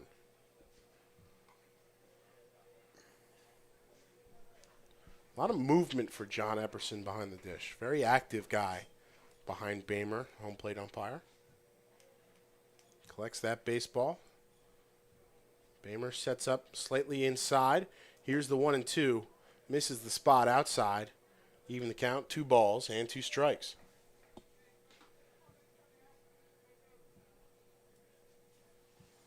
Ogden, not a fast worker by any means like we've been seeing on the big train staff. Slowing things down a bit. Taking his time and finding the edge of the plate there again. Perfect location on the outside. And it's back-to-back backwards Ks for the big train offense here in the bottom of the 5th. Man, they would have loved to maybe get some offense on the board here, but the way it's looking, Ogden's just toying with them. Back-to-back looking strikeouts, and Big Train just have no answer. And they've been held in check the last 2 nights. After their 19-run outburst the other night. 14 in the 8th inning down in South County. Took a 5-2 lead going into it. Put up what we believe, as you said before, is their highest scoring single frame in Big Train history. And so far, it hasn't been much. 2 runs on 6 hits in the 14 and 2/3 or so innings since then as This breaking ball never comes down, and it's 1-1 for the shortstop, Keith Torres. He went up, and it never came down.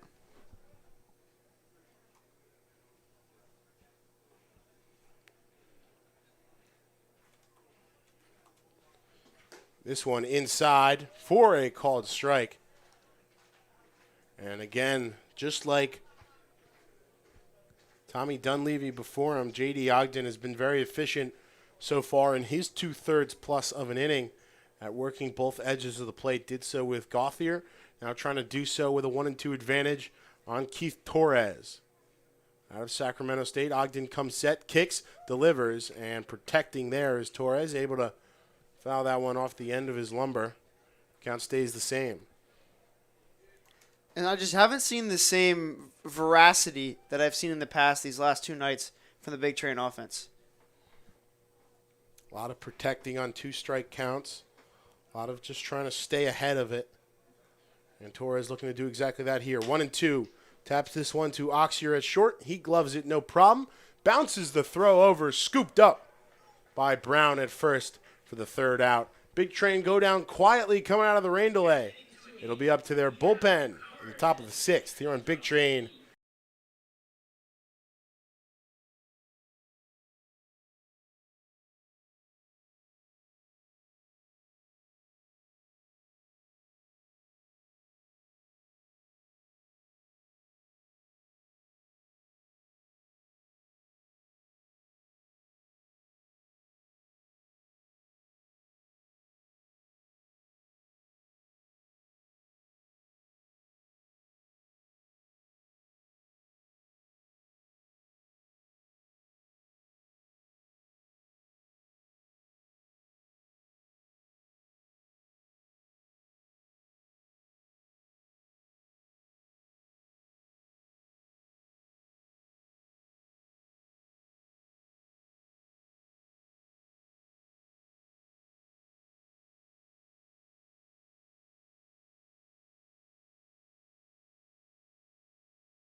So after plenty of work behind the dish, here's Bryce Bamer, the catcher, stepping up to do some damage offensively. He'll be facing a new pitcher, the 4th of the game for the Big Train. It's Ryan Lynch out of the University of Notre Dame.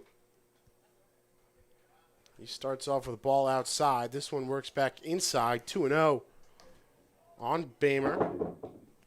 3 games for Lynch, 1 start. That makeup game against South County a couple days ago. 5 innings pitched. And he gets a swing and a miss there for the first strike on Bamer. 5 hits, 4 runs, 3 of them earned. 1 walk, 8 strikeouts, and a 1-0 record. 5.40 ERA for Ryan Lynch. One of the quietest guys in that pen. As Everett Catlett said during the rain delay, gets a swing and a miss there from Bamer to even the count. And would love a strikeout to start his outing here. Would be huge for this team. 6'2 lefty out of Granger, Indiana. Celebrated his birthday a few days ago and gets the swing and a miss. Ball in the dirt. And near eye able to tag out his backstop counterpart on the drop 3rd strike. And Ryan Lynch, again, picking up right where the left of this of this Big Train roster, pitching staff, has done so far.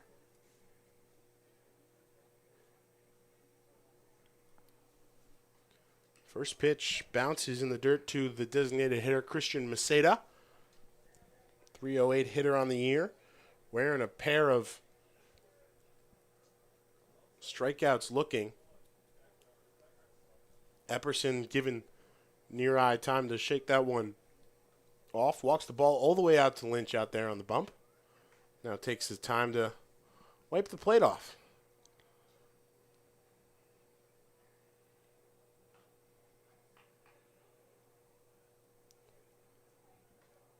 Lynch comes set. Hands at the chest, into the windup. He kicks, he delivers, and gets the swing and a miss to even the count. 1 ball and 1 strike on Maceda. 6 foot 175 rising junior at UMBC, Jersey native. And set to take the 1-1. Low with the breaking ball for ball 2.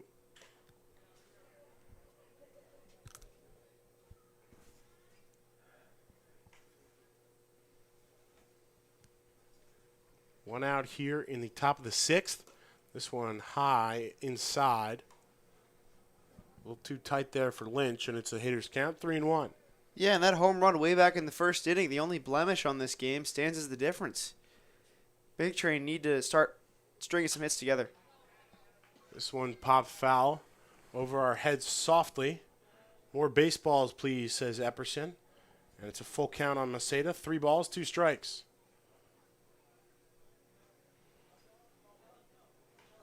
Here is the full count in the dirt. And Lynch issues the 1-out walk here to Maceda, who's on base for the first time.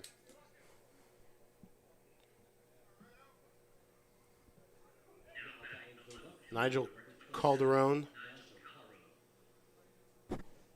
256 hitter on the year, leads this Silver Spring-Takoma team. 17 strikeouts coming into today. Not a category he's going to be proud to pace the T-Bolts in. He swings and misses through the first one. He's added 2 more today, 1 swinging, 1 looking in the 2nd and 4th innings, respectively. That's 0-1 here from Lynch. Now from the stretch. Comes set, hands high. Looks over Maceda at first, now comes home and delivers. That one tipped into the Near-Eye's mitt, and it's 0-2. Lynch just trying to get the rhythm back here. Slowed down a little bit in the top of the 6th inning here. Double play would end it. Near-Eye setting up on the inside. Here's the 0-2, a little too tight. Ball 1.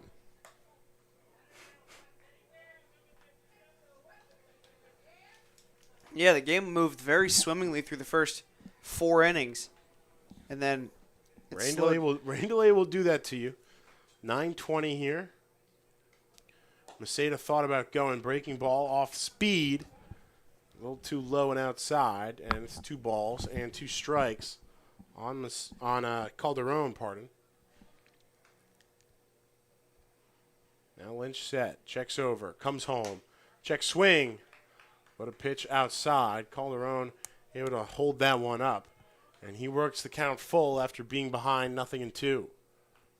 as it stands today, Silver Spring 7-12, 9 games back of first place. Big Train leading the pack, and leading the pack now to another strikeout is Ryan Lynch, as he gets Calderon to go around and retire him with a K for the 3rd time. We'll bring up Darren Miller, the 3rd baseman. Big Train at 17-4, looking for a lucky win number 18. Like you said, 9 games ahead of Silver Spring in first, as a check back on Maceda leading off first. Again, another pretty close tag by Sean Uell, but Maceda able to get that oven mitt left hand back in there in time. Miller still waiting on the first pitch. Near-Eye sets up outside and gets the swing and a miss from Miller to start off. 0-1. I really like what I'm seeing out of Ryan Lynch out there on the mound. You know, this season he's looked really good, and he's been a quiet part, but a big part of the bullpen. Late arrival out of Notre Dame. Participated in the team's trip to the Super Regionals under head coach Link Jarrett. A lot of Irish connections here. All Irish battery, in fact, going on with near eye behind the dish. Lynch on the bump. 1-1 count on Miller. And this one tapped towards the third base coach into the screen. Pepe will collect it and give that one away. What a great guy Rocco Pepe is. Free baseball for a young kid. He would love to send a souvenir careening beyond the outfield fence next inning. He'll have the chance. Due up 2-3-4. 3-4-5, pardon. Here's the 1-2. High. Ball 2. Torres ended the bottom of the 5th. It'll be Thomas, Pepe, Alderman to start things off in the bottom of this one. If Ryan Lynch is able to get the final strike here, 2-2, 2 outs, top of the 6th. Runner leads off first. Swing and a miss. Uri, no issues with that one. Hands it straight back to Epperson, the umpire. And again, a big train pitcher strikes out the side. That's 4 innings in a row. And they've hung a couple consecutive zeros to give their offense a chance. And again, the heart of the Big Train order looking to do just that. Middle 6th at Povich Field on Big Train TV.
So Matt Thomas here to start off the bottom of the 6th. Takes that first one low for ball 1 from J.D. Ogden. Number 19 in that royal-ish blue. Sorry, he's no J.D. Davis. No J.D. Martinez either, different position. J.D. That one Hammer. bends a little too far tight on Thomas. It's 2-0.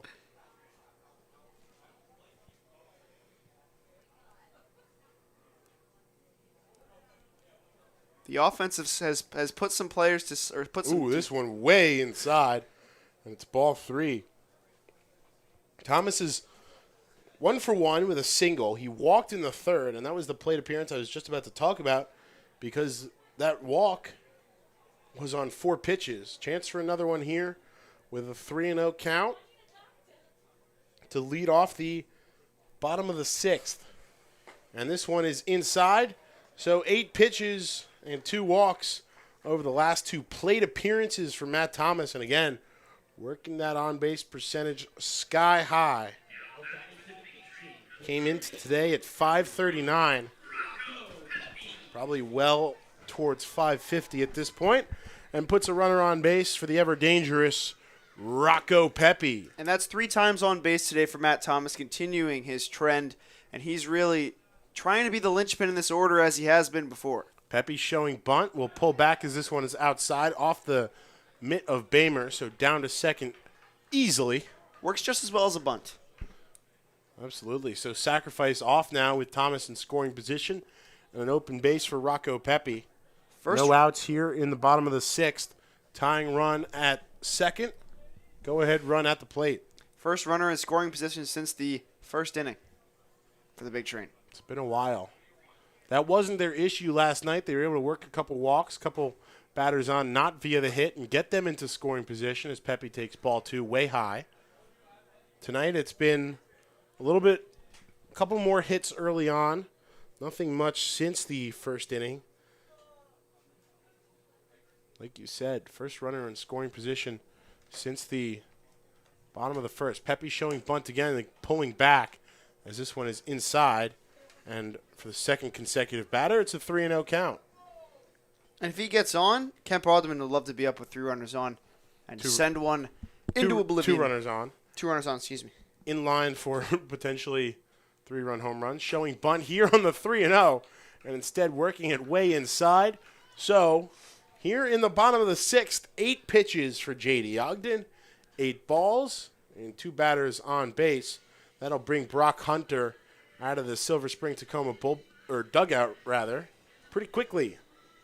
And if he were at Texas A&M, he'd be hearing it. Hunter pretty quickly back to the dugout, just having a quick word, maybe getting his guy to settle in.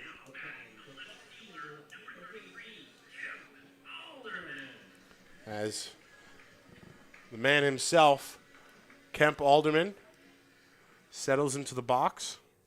That tight batting stance, slight waggle in the bat. Long look in from Ogden. 2 on, nobody out. Alderman takes outside. That's 9. Ball 9. Ball 9. Fortunately, we're in Bethesda, Maryland, and not Lubbock, Texas. Well, that's not Lubbock. That's College Station. College Station. Chance to avoid double-digit balls in a row. Here's the 1-0. In there. Does just that. 1 ball, 1 strike on Alderman. 298 on the year, but a 389 on base percentage. 23 runs driven in. 4 home runs. He's drawn 6 walks. Scored 11 times on 14 hits. Here's the 1-1. Swung on and blasted foul over the right side. 1 ball, 2 strikes. Love a different direction of a blast. Alderman adjusts the batting gloves, takes a good hard look at that black piece of lumber in his hands. Now comes back in to stare down Ogden. Long look into Bamer to get the sign. He comes set, checks back on Thomas off second. Pepe off first. Here's the 1-2. Hanging curveball smashed down the left field line. Thomas will come home to score from second. Pepe charging into third. It's a stand-up RBI double for Kemp Alderman to tie the game. And there's the crowd we've been so sorely missing cheering there as Thomas comes in to score and the game is tied. And this is how it starts for the big train. When it rains, it pours, not to use that metaphor poorly. Too soon. Nolan Shanuel comes up here. If he can send one deep, he'd get in 2 runs. So 2 in scoring position, still nobody out here in the bottom of the 6th. And this game is tied 2-2. Alderman got the bit of a hanging breaking ball there from Ogden and maybe over-anxious, over-excited. Pulled it straight down the third base line. This one sails over the head of Bamer. Hit the backstop so hard it bounced straight back to him. No chance for Pepe to come home from third base. And all of a sudden, J.D. Just the Ogden. ball 1. J.D. Ogden is just wild.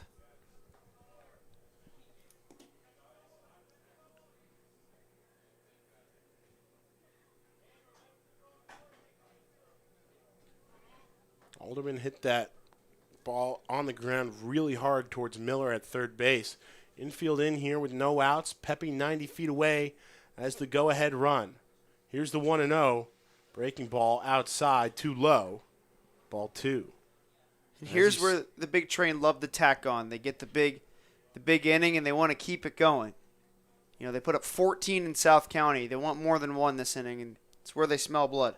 Here's the 2-0 to Shanuel. Inside, this one skips away from Bamer, and here comes Pepe. No play at the plate. Alderman down to third, and the big train lead 3-2. That's how they get it. They get another run to come in to score on the passed ball there by the catcher, and they finally have a lead in this game. Don't have a official scoring on that yet, but I agree with you on the initial take, passed ball off of the mitt of Bamer, and so it's 2-1. And this one way up by the face of Sean Uell, and it's ball 3. Yep, pass ball indeed. Yeah, and I mean, if it hits the glove of the catcher, it should be going as a pass ball. 3-1, swung on and missed. Sean Uell way out in front of that one, trying to drive that one over the trees in deep right field. And he sends the count full, 3-2. Sean Uell really just wanted to send that one where he sent all of his other ones here at Povich Field. So Pepe comes home to score on the pass ball, 3-2 Big Train. Fourth run, still 90 feet away in Kemp Alderman. Here's the 3-2 to Ogden. High. Runners on the corners as Sean Uell takes his base. And still nobody out. That will bring Hunter back out of the dugout. And that should be it for J.D. Ogden. He looked phenomenal in his first inning, and then he's come out and just not been the same here in this inning. And I mean, I went and looked it up as you mentioned it. This isn't a guy who's a stranger to going more than one innings. I mean, the way the drop-off from the first to the second inning was so sharp, you maybe assume that, he's a short guy. But as we said, 5 2/3 innings of work coming into today. He gets through just 1+ here. It looks like it's going to be – it looks to me like we'll have to take a look and see who's on the mound now. New pitcher for Silver Spring, number 20. That is the one and only Nate Beal. We've seen him before. We've seen him before out of UPenn. No relation to Bradley Beal. But as I was saying with Ogden, his first appearance was just in a third of an inning, and that was maybe the Ogden we saw just now. Gave up 4 runs on 2 of them earned, 1 hit, 3 walks, and 1 strikeout in a 10-1 loss to the Grays back on June the 13th. Came back with a pretty solid outing in 2 1/3 innings against the Braves, a 5-10 loss for Silver Spring-Takoma then. And then got the win in a 12-5 win over D.C. In D.C., 2 innings there. Gave up no runs, just 1 hit, 2 walks, and 4 strikeouts, faced 10 batters. And his last appearance, June the 28th, 1 inning pitched, a 5-8 loss, no decision for him. No runs, no hits, no walks, and 1 strikeout in 3 batters faced. So pretty consistently decent since that first outing back on June the 13th. But as we saw, a little bit of a slide here in his second inning of work. He'll go down in the books as just 1 inning pitched, 1+, right, as you said. And he'll still be responsible, rather, for 2 runners on here and nobody out for Danny Neareye.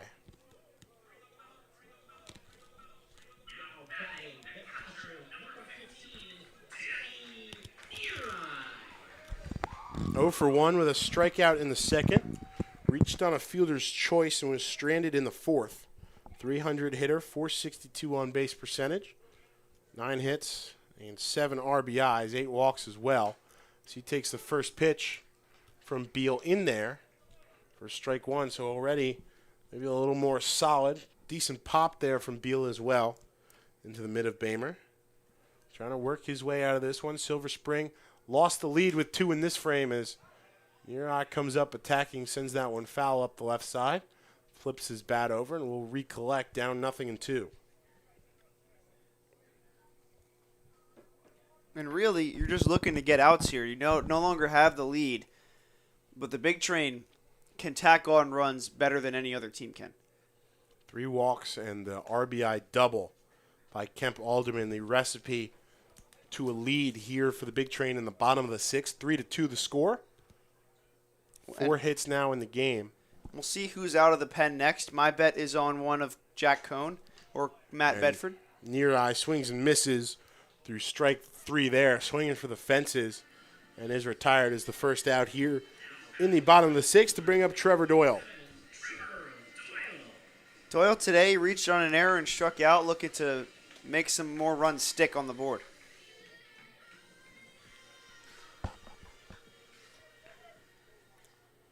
Eight RBIs for Doyle on the year, an opportunity for stake number 9. Alderman still over at third. Check back on Sean Uell off first. We've talked throughout this season how risky that can be Alderman doesn't look like a guy who has aggressive speed, but he certainly does. Not afraid to try it. We've seen him work some bases where maybe he wouldn't be expected to, as that one bends in for strike one on the inside edge to Doyle.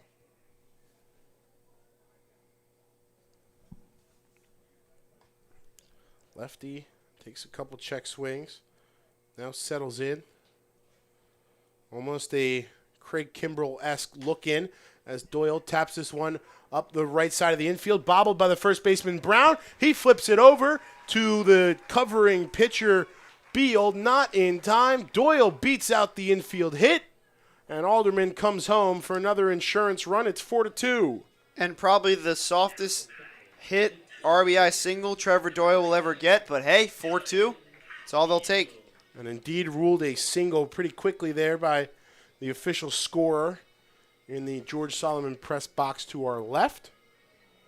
And I'm sure the two of us here in the Dandy Walker Alliance broadcast booth would agree. Tough play there up the right side, softly hit through the waterlogged infield grass.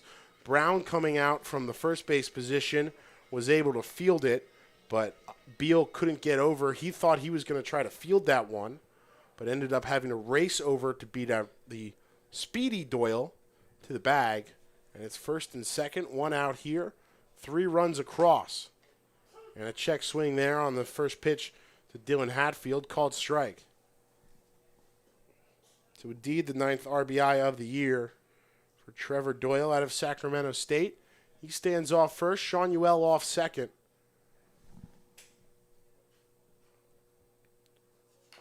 And he lays down a bunt, foul into the glove of Bamer, and it's 0-2. Trying to do anything he can to get aboard here is Dylan Hatfield. Having a rough go of things, 0 for 2 tonight. But one swing of the bat can change all that. He's had a pretty tough start to the season for him. I mean, one of the younger guys in this squad, just trying to get his feet wet, foot in the door here on Big Train roster, and would love to get a hit to drive in a run here. Just 8 at-bats coming into today, was hitting .250 in those. 1 RBI, 2 hits, 3 runs scored. And this one, breaking ball, beautifully bends in to the inside part of the plate. And Hatfield, for the 3rd time tonight, is retired looking on strikes. And you just got to feel for the guy, you know. He's getting rung up on pitches that are pretty nasty. It's kind of unfair to Hatfield there, but that's how the game goes sometimes. So the batting order turns over for Austin Gauthier. 2 on, 2 out. First and second here for the Big Train as they look to tack on a couple more. 3 already in this frame. This one bounces in the dirt. Bamer able to get over and snag that one. Very good block there from Bamer. He's been busy behind the dish. He really has, especially with Ogden and now Beal throwing a couple of pitches that were out of the range of him. We've seen both him and Connor Palmera do yeoman's work as a backstop. This one inside and swung on heftily by Gauthier there. 1 ball, 1 strike.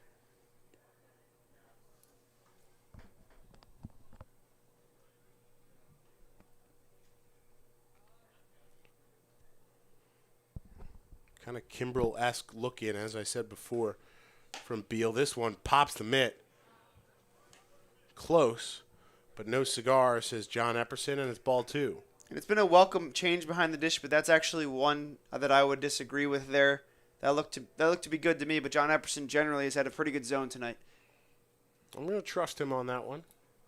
No offense to you. Gauthier asks for time, gets it. Beal, as you can see, keeps that left hand with the glove hand folded into the chest. He's working the baseball over in the right hand, trying to find his grip. Now fires home, and in there, 2 balls, 2 strikes now on Gauthier. Yeah, and after leading off with a single, he struck out looking twice. Do not want to be rung up for a 3rd time. Beal goes slightly to the rosin bag. Now back to the mound, takes a look into Bamer. Gets a sign he likes, comes set out of the stretch. 2 on, 2 out, 2-2. Swing and a miss for Austin Gauthier. He's retired on strikes as well. So, after coming in with 2 on and nobody out, Beal comes in and strikes out the side for the Bethesda Big Train, but they add on 3 more to take the lead here in the bottom of the 6th. They do so With just 2 hits, 3 walks, they leave 2 aboard and take a 4-2 lead to the top of the 7th here at Povich Field.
First baseman Marcus Brown leads off with a base hit single straight up the middle against a new pitcher. It's Cooper Rons taking the mound and giving up that leadoff single to Marcus Brown.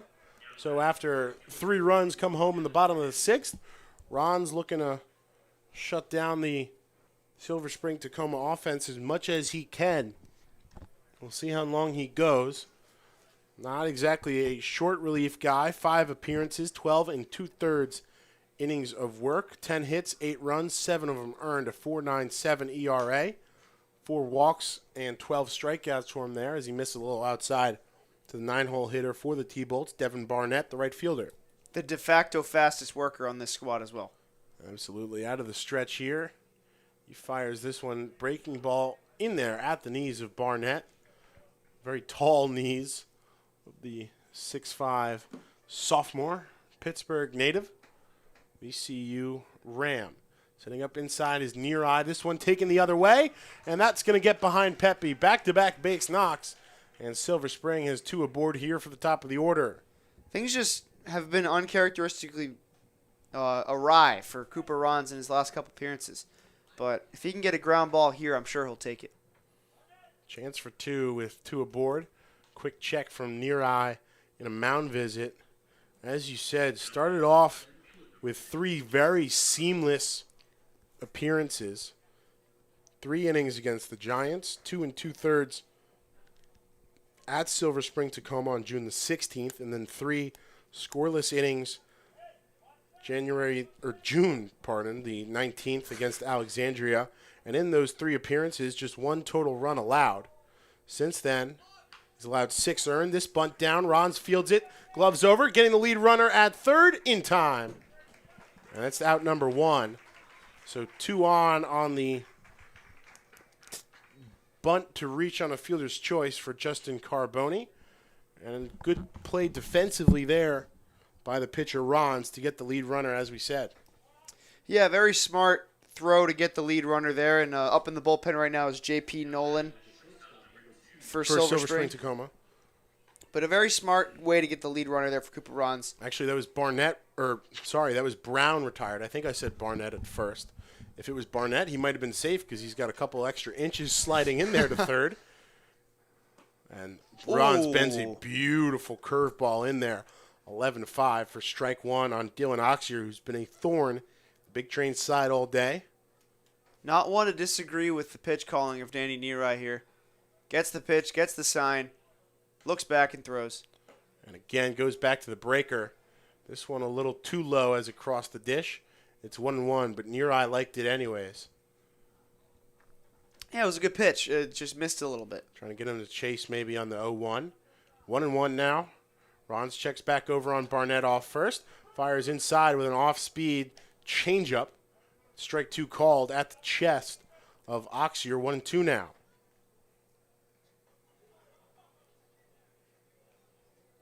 And if it stays this way, do you think Rons gets 3, or do you think someone else comes in?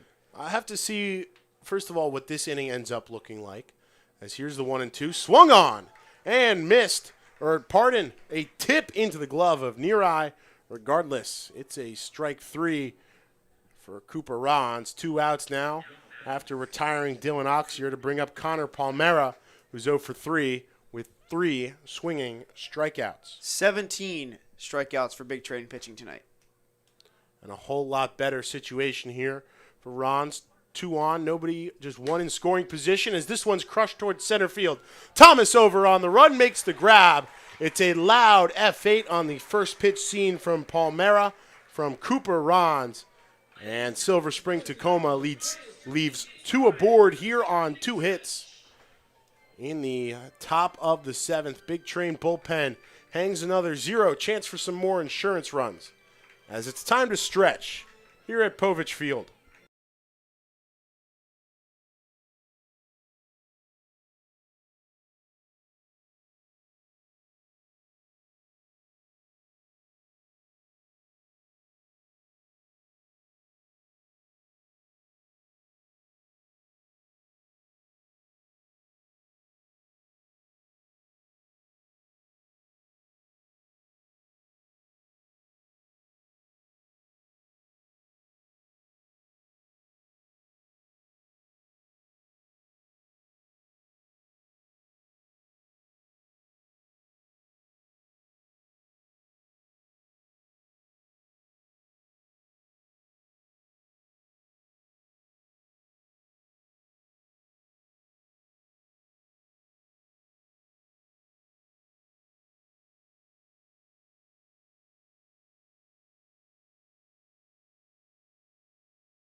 Shortstop out of Sacramento State, Keith Torres, looking to get things going here. Stretch completed at Povich Field, bottom 7.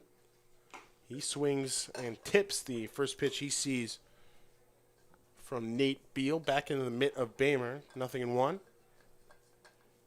Torres also singled in the first, 0 for 2 since. Pop up to the second baseman and a ground out to the other shortstop. Here's the 0-1. Good off-speed breaking ball there. And it's quickly 0-2 on Torres. Digs that back foot in. Check swing. Now comes set, slightly squat in the right-handed batter's box. Beal takes a long look in. Now gets the sign he likes. Comes set, hands at the belt. Kicks, fires. 0-2, blasted the other way by Torres, but straight to the right fielder, Devin Barnett. Good contact. A little high and not hard enough to make Barnett too sweaty. He collects that one for out number 1. Thought that had a little more legs to it than it actually did, but Torres still searching for that first long ball. Not a guy that would search for the long ball, obviously, but a guy that could hit one. Torres, as we said earlier, has been remarkable at getting on base. .554 on-base percentage to lead the team, though this man is going to be biting at his heels after the night he's had. 1 for 1 with a single in the first and 2 walks, a run scored. Stood as the tying run at that moment. He takes the first pitch he sees foul into the screen high off to the right.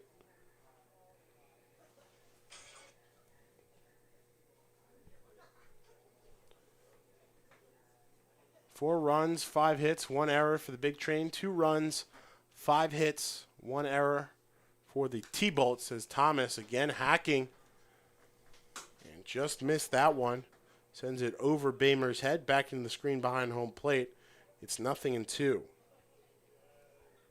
Only 2 runs for Silver Spring came on the Oxier home run in the first.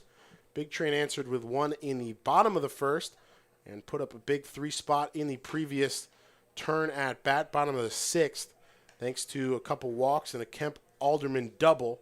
Looking to add some insurance here with 1 out, bottom of the 7th, 1-2 count on Matt Thomas out of the College of William and Mary. Nate Beal back to work and gets the swinging strikeout from Thomas. And Bamer fires around the horn to Miller at third. Victoriously, big hack there from Thomas. And he goes back disappointed for the first time tonight. And I'm looking for Rocco Pepe to get a hit here. He's been held off the board tonight, and he was leading the league in batting average at one point. Now he's probably still is, but still trying to keep that 400 line on. Came in at 415. Stephen Rice of the T-Bolts behind him at 404. Matt Thomas in third, coming into today at 397. Rice has the day off, so that 404 number will hold. Ball 1 to Pepe. In there for strike 1. Good breaking ball there from Beal.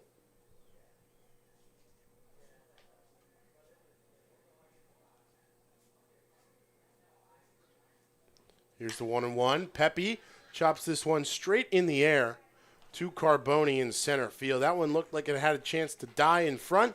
Instead, it's an F8 for Pepe to end the inning. Big Train go down in order here in the bottom of the 7th. They'll turn it back over to the bullpen for the top of the 8th when we come back.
Matt Bedford out of University of Notre Dame will take the bump here in the 8th. Some hefty applause from the Bedford fan club, part of the 580 fans in attendance here on a perfect night for baseball until the rain delay at Povich Field. I think that's the second highest number of the season. It's definitely up there. Plenty have stuck it out, more so down the left field line than the right field. Of course, player family night here at Povich Field. We're thankful to all of them who were able to make it out to Povich Field, and of course all of you who maybe weren't but still trying to get close to the action here on Big Train TV, as it's 1-1 now from Bedford on Bryce Bamer. He of fantastic defensive work behind the dish for Silver Spring-Takoma. Uri setting up outside. Bamer pulling this one towards left field. Alderman, little hop jump there as he snags that one for out number 1. Nice play on the run from the mighty righty in left field tonight. Showing off the wheels to get to that ball, too. Yeah, had a long way to run. Able to make it. Kind of leapt up in the air at the last second. Didn't get that high off the ground. Didn't need to. Regardless, tracked that ball very well. That will bring up Christian Maceda. He was walked and stranded in his last plate appearance. One out here in the top of the 8th. This one chopped on the first pitch to Pepe. He fires over, a little high, well over Sean Uell's head. Rolls back off the screen. Maceda thought that was one. I mean, he's used to Blair Stadium up there in Silver Spring where it goes for miles behind the first base. Instead, this one hit the screen, rebounded straight to Sean Uell behind first base, and able to hold Maceda to first base on the throwing error by Rocco Pepe. Yeah, I'm not sure who Rocco Pepe was aiming for on that. Rocco nearly took out the fans in the first row. Nearly took out the light pole. That's whoa in every sense of the word right there. It's like that one clip we showed a couple of weeks ago of Matt Chico and his wild pitch into the stands. Just a bit high there from Rocco. But a double play here possible as this one bounces inside. That one hits the dirt. I think that one caught Epperson in the hand maybe. Yeah, Here I will think that'll go as a wild check pitch. him out quickly. Yep, that one hit the dirt first. We'll take a mound visit, let Epperson walk that one off a little bit. And that thing's got a sting, man. Right on the right hand of the home plate umpire. Shaking his head, trying to flex it out a little bit. That's a tough break. His third base compatriot coming over to check on him. Good teammate there.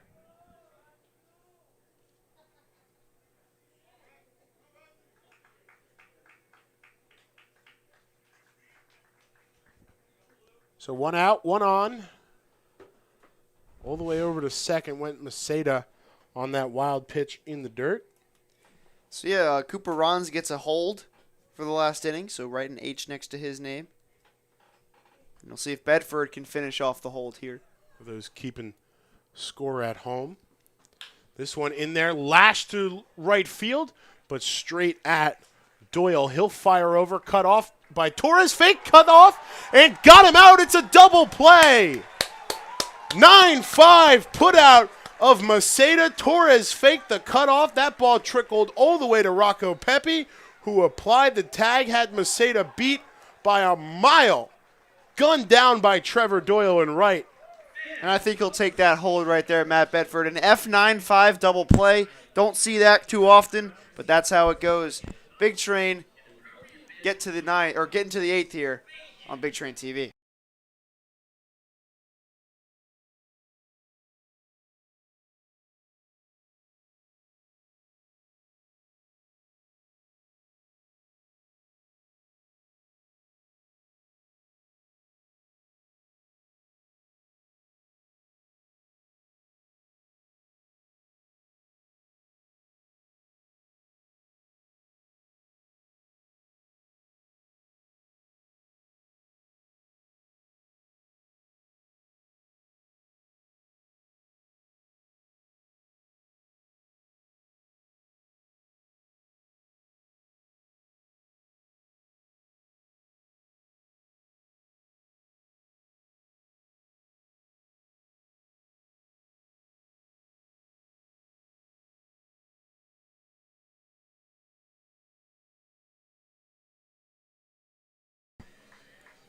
So Kemp Alderman had the game-tying RBI, a double, back in the 6th inning to score Matt Thomas.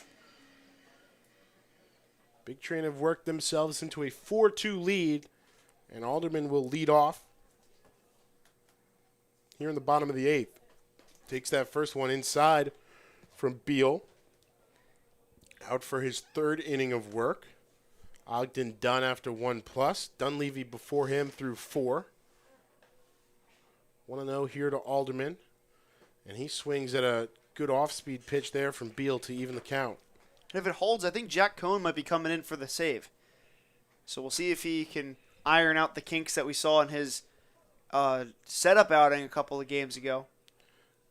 That was 2 appearances ago for Cohn. The last appearance, I believe, was a hold, or not a hold in the, actual sense of a hold, as you were talking about with Rons and Bedford, but he came into. Apologize for the slight delay there. Didn't miss much. Just a foul back to the left from Kemp Alderman. 1-2. This one goes high to even the count. 2-2 now. So 2-2 on Kemp Alderman. Fouled the 1-2 off to the left. Took ball high. Send the 2-2. No outs. Lead off batter here for the Big Train in the bottom of the 8th. Looking to add some insurance runs maybe. This one in the dirt. Check swing. And they're going to say yes he did. So Alderman desperately trying to hold up the swing there. But went into it a little bit too much. And he's tagged out on the drop third strike.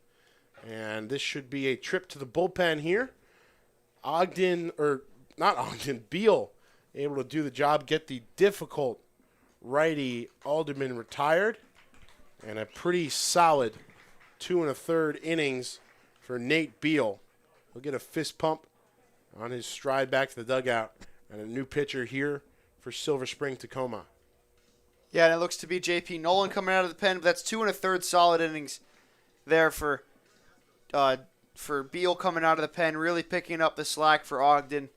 And we'll see how Nolan attacks this one. Nolan, as you said, 6'4", 215 sophomore. Teammate of Tommy Dunleavy, our starter tonight for Silver Spring-Takoma at East Stroudsburg. Glenside, PA native.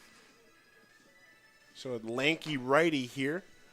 Pretty good season so far. 7 appearances, 9 1/3 innings of work, 9 hits, 10 runs, just 3 of them earned. 7 walks, 11 strikeouts, an 0-2 record, and a 2.89 ERA. You want to know something funny, Ben? Sure. With a game at 11 a.m. tomorrow, the Nationals will resume their game tonight at 10:20. They would have. Why is it? They have a Fourth of- doubleheader against. No, it's 4th of July game. DC, 4th of July. I think they always play at 11. That's so. I don't know that off the top of my head. That's strange. I don't think that's like a thing. If anybody knows in the comments, feel free to let us know in the chat. But I haven't heard about that before. I feel like a couple So- years ago they played at 11. So 1 out here in the bottom of the 8th. This game resumed at just before 9 p.m. A 51-minute rain delay in the top of the 5th inning, right as the top of the 5th inning was about to start at around 8 o'clock. Since then, the Big Train have added 3 runs to take a 4-2 lead. All three coming in the 6th inning on a couple hits and a couple walks to force out J.D. Ogden. Nate Beal came in to strike out the side and put up a pretty solid 7th inning as well. Got Alderman down on strikes to start off here and now is replaced, as we said, by J.P. Nolan on for his 8th appearance of the season for Silver Spring-Takoma. He comes set. Long kick inside to Sean Ewell for ball 1. So they I think they always play at 11 because you know how crazy DC is on the 4th of July. The heat. And they have to, and there's festivities. Festivity, yeah, in a normal year. So it's not a tradition that many people talk about. Bamer sets up outside, and Nolan hits the spot, but a little high. 2-0. I also want to recall, I don't know if it was 2 or 3 years ago, where the Mets were in Toronto on 4th of July, which didn't make any sense to me. Not Canada Day, which was a couple days ago. Here's the 2-0 to Sean Ewell, and again high for ball 3. So Nolan coming out of the pen looking to find his control here as Sean Ewell. We'll have to see if he gets the green light on the 3-0 count. 1 out here, bottom of the 8th. Big Train 6 outs away from their 18th win of the year. Trying to add some insurance. So that one's inside for strike 1. Of course, the Blue Jays aren't playing in Canada right now. They're still in Buffalo. They're in Yep. Buffalo now. They play at Salem Field. They started the season at Dunedin. Good for Buffalo. Here's the 3-1 to Sean Ewell. High. He takes a moment, makes sure it is indeed ball 4. John Epperson says, yes, sir. You may take your base. And Sean Ewell says, thank you. I will do just that.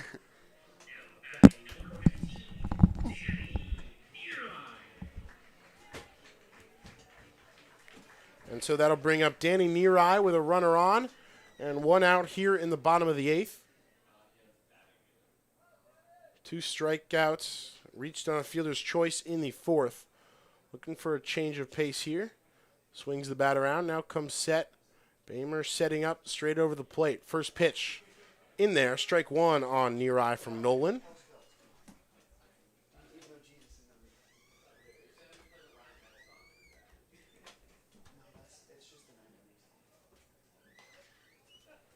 J.P. Nolan, not the media relations and baseball information manager for the San Diego Padres, the pitcher out of East Stroudsburg. And Nerai blasts this one to right field.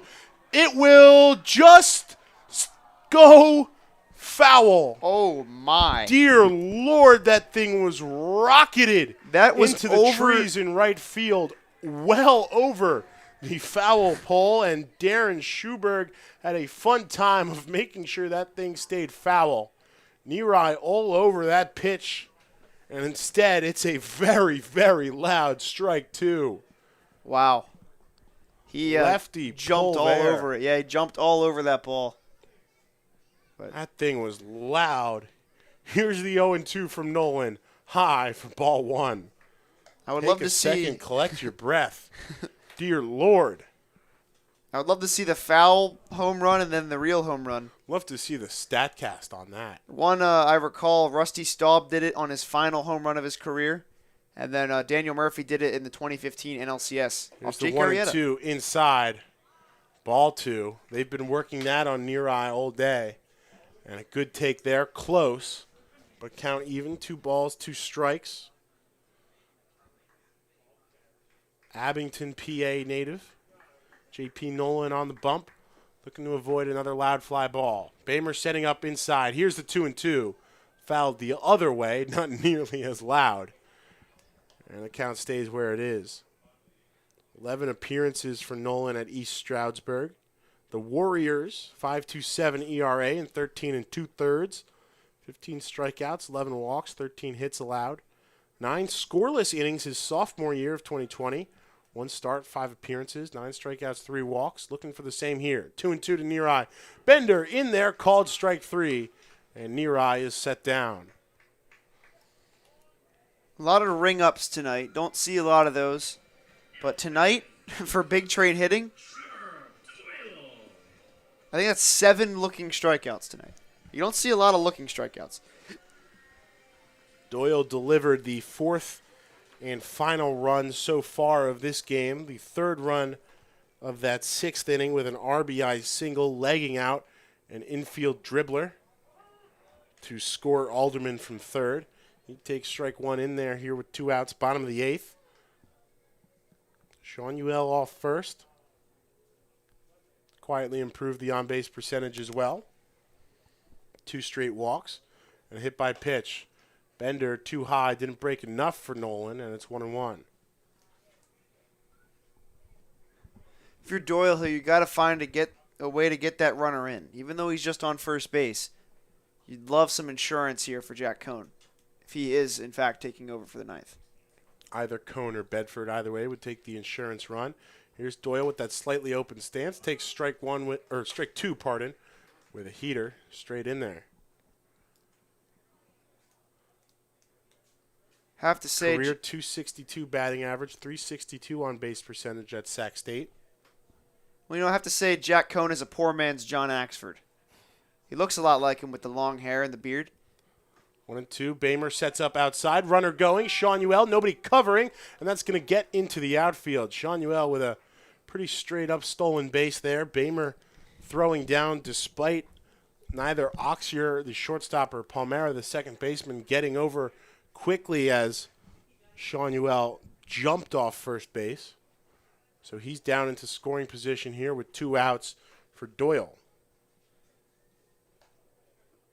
Remember when John Axford was a crazy closer I do. for Milwaukee for 1 season? Barely. And then he faded into obscurity once again. 324 average, 426 on base percentage this past season for Sac State for Trevor Doyle. He set here to take the 2-2. Towers this one foul over the first base grandstand. And he'll do it again. Throw back to that near-eye towering fly ball. That thing was scorched. Towering in every sense of the word. Would have loved to maybe sneak that inside the foul pole, but Unfortunately, that's not how the cookie crumbled for Mr. Neareye. Just unfortunate there. A little bit too early on a great pitch to hit pretty clearly. Here's the 2-2 to Doyle, and he takes this one again the other way and again towards the tennis courts here at Cabin John Regional Park. Those get a lot of activity. I mean, there's always people over there working on their game. It's Wimbledon season. Not quite grass courts over there to the left. Do we have the next Roger Federer here in our midst? I don't know.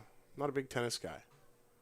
Only watch it when there's nothing else on, and there's been Euros. I don't watch it. There's been Euros on the last couple days. Is football coming home? It's coming home. Doyle trying to get Sean Ewell home, and again, hits one high to the left side. Trevor Doyle making them play tennis with some baseballs over there. Not as easy to hit with the racket. Someone said it landed on the court. Did land on the court. Thanks for that relay information. Still a 2-2 count. 3 straight foul balls. This one rings Doyle up on the outside edge. Strike 3 called. Back-to-back backwards Ks for the Big Train offense. They leave Sean Ewell in scoring position after he works the walk, the only base runner of the bottom of the 8th. It'll be Jack Cohn looking for a stone-cold end to this one in the top of the 9th when we come back on Big Train TV.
Jack Cohn, take the wheel, says Sal Colangelo as he rolls up to Hell's Bells and looking to ring up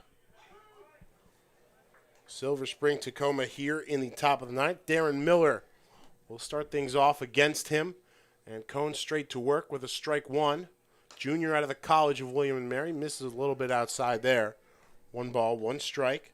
It truly gets the defensive substitutions. Matt Thomas slides over to left. Riley Johnson will bring his flashy leather into center field as Miller, a little late on this one, sends it foul right side, cueing some backyard baseball-esque sound effects from our DJ just on the other side of the door here to our left. Tyler Gallo and Ben Bobek wrapping things up with you here from the Dandy Walker Alliance broadcast booth. 1-2 to Cohn. Swing and a miss in the dirt.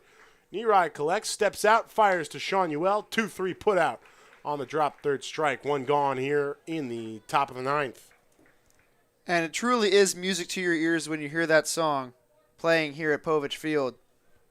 Trying to get to stick, man. You're doing your Darndest. darndest, exactly. Marcus Brown, then Devin Barnett on deck.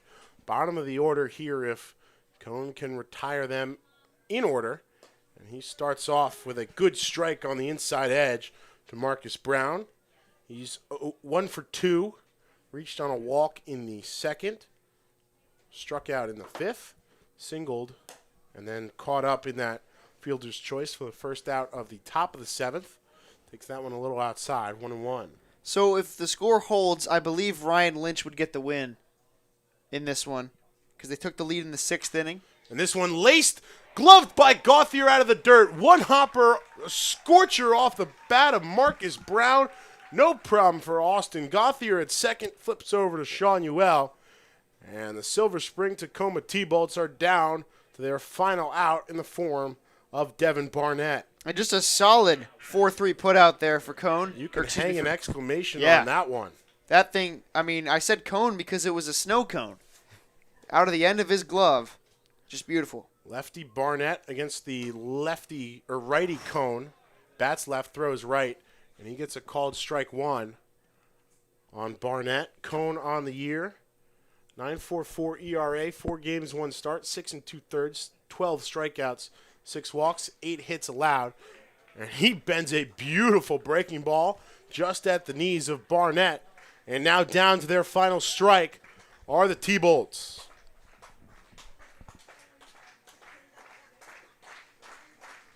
Here's the 0-2 outside, ball 1.